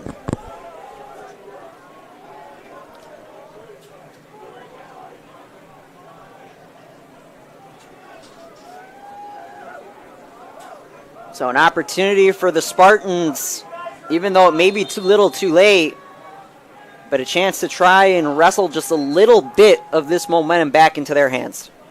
Yeah, I mean, a couple goals will definitely help. One goal right now will for sure help.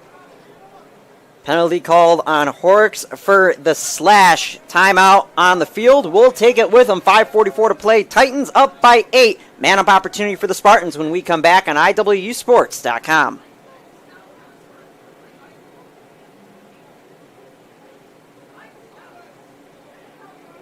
OSF Healthcare Cardio.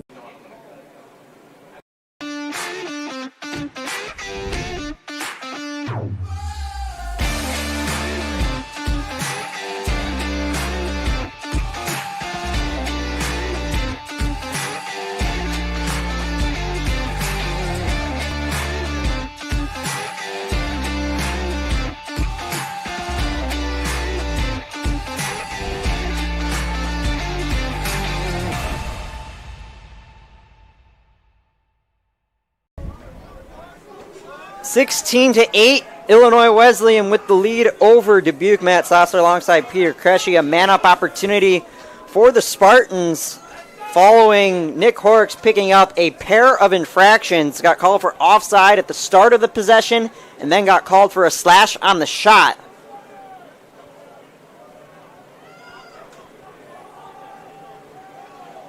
So two-man advantage for Dubuque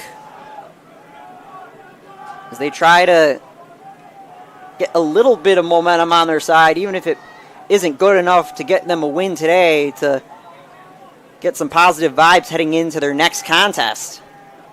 Yeah, even though they can't get a win right now, just keep playing and play well is just good confidence for the next games coming up. Giovanni Silva misses wide. It's the second two-man advantage we've seen today. The Titans failed on their opportunity. Let's see what the Spartans do. 0 for 1 on their first attempt.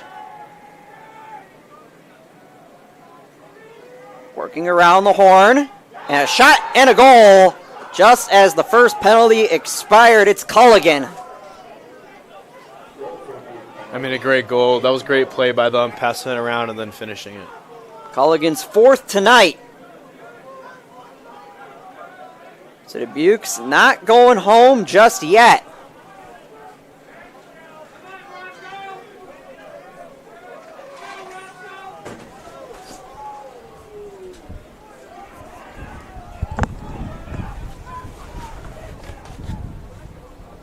Go to the X one more time. We'll see Michael Rocco taking this draw. Again, as we see Coach Iannucci start to slowly go to his bench. And usually in this situation, Peter, if I'm a player, there's no better feeling than when you get to come off the field in a situation like this. But on a day like today, I'd want to stay out there and run around. Yeah, I mean, I'm definitely with you. I would definitely be, from all that running and then all the sweat's going to get cold and it's going to make it worse, especially when you're not wearing any pants because you knew you'd be playing a little longer, so you don't want to get too hot. But I would also agree with you. I would want to be out there still playing. They have heaters on the sideline, and we'll get you a shot as soon as we can of all the white jerseys congregating near the heater. Yeah, I know they're still trying to just stay in this game, but I would be right next to that heater if I just got pulled out after playing for that long. Giesi's shot gobbled up by Nagy. See the heater there. And those are big heaters. Like They have two, so you have everybody near one heater, and then there's another one about 10 yards down, and there's only 3 players around there. Yeah, Dubuque's doing it the best. I know we just got a shot at Dubuque, but they're all huddled around the two that are close together. They put their 2 heaters together. For the Titans, like I said, about 10 yards separating the two. And a shot misses wide from Nate Pound, the freshman out of Thiensville, Wisconsin. It's the little things, Peter. Yeah, I mean, I would be so grateful to have a heater. I mean, for the folks at home, those are huge heaters if you see them up close. So it's a lot of heat being produced, so it's really nice for them. And I don't know if you guys could hear that, but we're slamming our heaters to turn it back on. Got to give a shout out to our entire crew working today. Fortunately, everybody is enclosed, but not entirely out of the elements. Yeah, Dylan Meyer, Tyler Wilson, up here in the booth with us. Little hard to describe, but we have the press box windows open for cameras, but when that's open and the wind's coming through, it kind of like makes a funnel in here, so it gets cold fast and things start flying. And then occasionally a ghost decides to open the door and creates a nasty crosswind. The door behind us keeps opening from all the wind, and I know it sounds like we're complaining a lot. We're very grateful, but it's just cold everywhere. A traditional April evening in Central Illinois. It's not a true spring if you don't get a day like this, as Todd can't get it to go.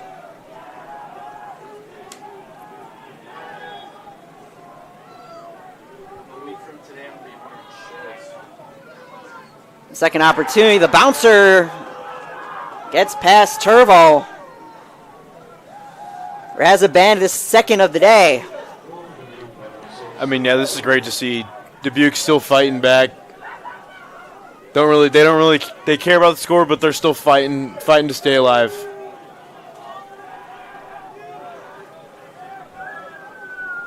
You see that, just a tough play for Turvo, especially on a day like today. You got the cold and the snow that isn't sticking on the turf, but the precipitation changes the complexity of the turf, turns from a bit of a soft turf to an aggressive turf. Yeah, turf's definitely going to feel a little harder tonight when you fall on it. I mean, still he's blocking these shots from a solid rubber ball coming at you in this type of weather. It's going to be cold and it's going to hurt. That's the 9th save for Turvo today. Both goalies have had the work cut out for him. 15 saves on the other side for Nagy.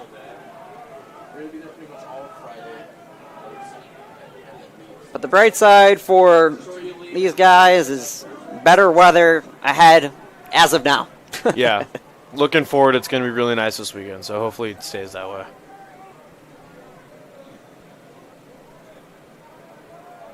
The Dubuque Spartans will resume conference play after this. The Titans will start their CCIW quest. It's a solid dodge by Michael Pillifast, the Trout Valley, Illinois native. Gets into the offensive zone. Yeah, he was just toying on him right there. He really snuck around and got in. To Bobby Conroy with 1 minute and 40 seconds to go. The Titans are closing in on their 10th straight win against Dubuque and their 4th straight in 2024.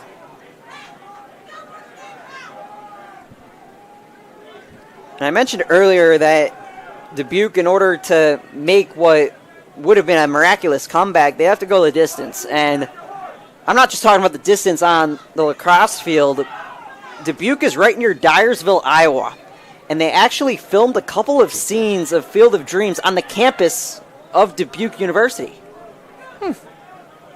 The scene where Ray Kinsella is doing the library researching about Terrence Mann, where to find him. That's really cool. That's so cool for them. I'm kind of jealous. Hey, you know what they say? It's not heaven, it's Iowa.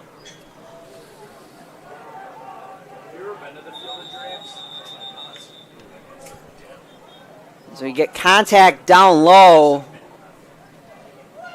As Culligan gets up, no flag on the field with 40 and change to play. And get a timeout called. We were asked by Dylan in the booth if I've seen Field of Dreams. I've seen it, unfortunately, too many times where I could quote it. It's a fantastic movie. We could go through our ratings of top sports movies of all time as Culligan seems to be all right. Peters, we talked about any sort of contact today, whether it be from the ball or from a body or even the turf, is going to sting just a little bit more. Yeah. I mean, I remember the nights when I was playing soccer in the cold and I would get by a ball and even that would sting, and that's kind of just like a rubber thing filled with air, but these rubber balls flying at you gotta hurt. Well, it's also the feet contact as well. When you try and plan on the instep and rotate, split, it's a lot going on. It's a lot on the inside or out, whatever part of the foot you're going to use to push off.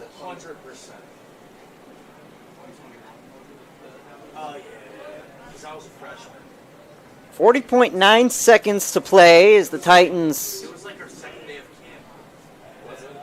eat closer to remaining perfect at Tucci Stadium. If there's one place to be perfect, it's definitely going to be at home, and Titans are just proving that, and they're definitely going to keep going with it. Another reason that these conference games are very important, and so you can get at least one, if not two, CCIW tournament games on your home field. Yeah, it's always a huge advantage, playing to your strengths and being comfortable at home. About a 2-second differential between shot and game clock. Dubuque with possession, a shot and a goal, upper 90 for Kyle Hefner. His fourth on the season. His first today. 2 points for Hefner on the evening. Dubuque's showing a lot of heart, still playing, still fighting. It's going to be huge to know that they can still do this later in the season. Well, also, talk about a difference. Prior to today, plus 11 was the goal differential. This one is going to wind up in the neighborhood of 5 where we sit now. Might be 6 or 4, depending on if a team gets a last-second lamplighter. But in terms of improvement, you look at those metrics, and even though you're not going to wind up with a win today, it's got to be something that the Spartans can hang their hat on. Yeah, huge strides for them. Definitely growing as a program and looking to be better, and this is just proof right here. Sam Todd with a hat trick for Dubuque. Culligan with 4 goals leading the way. 5 seconds on the timer. Last second opportunity for the Spartans. Todd gets it down low, and the Horn wins the race, pencils down another exam passed for Illinois Wesleyan.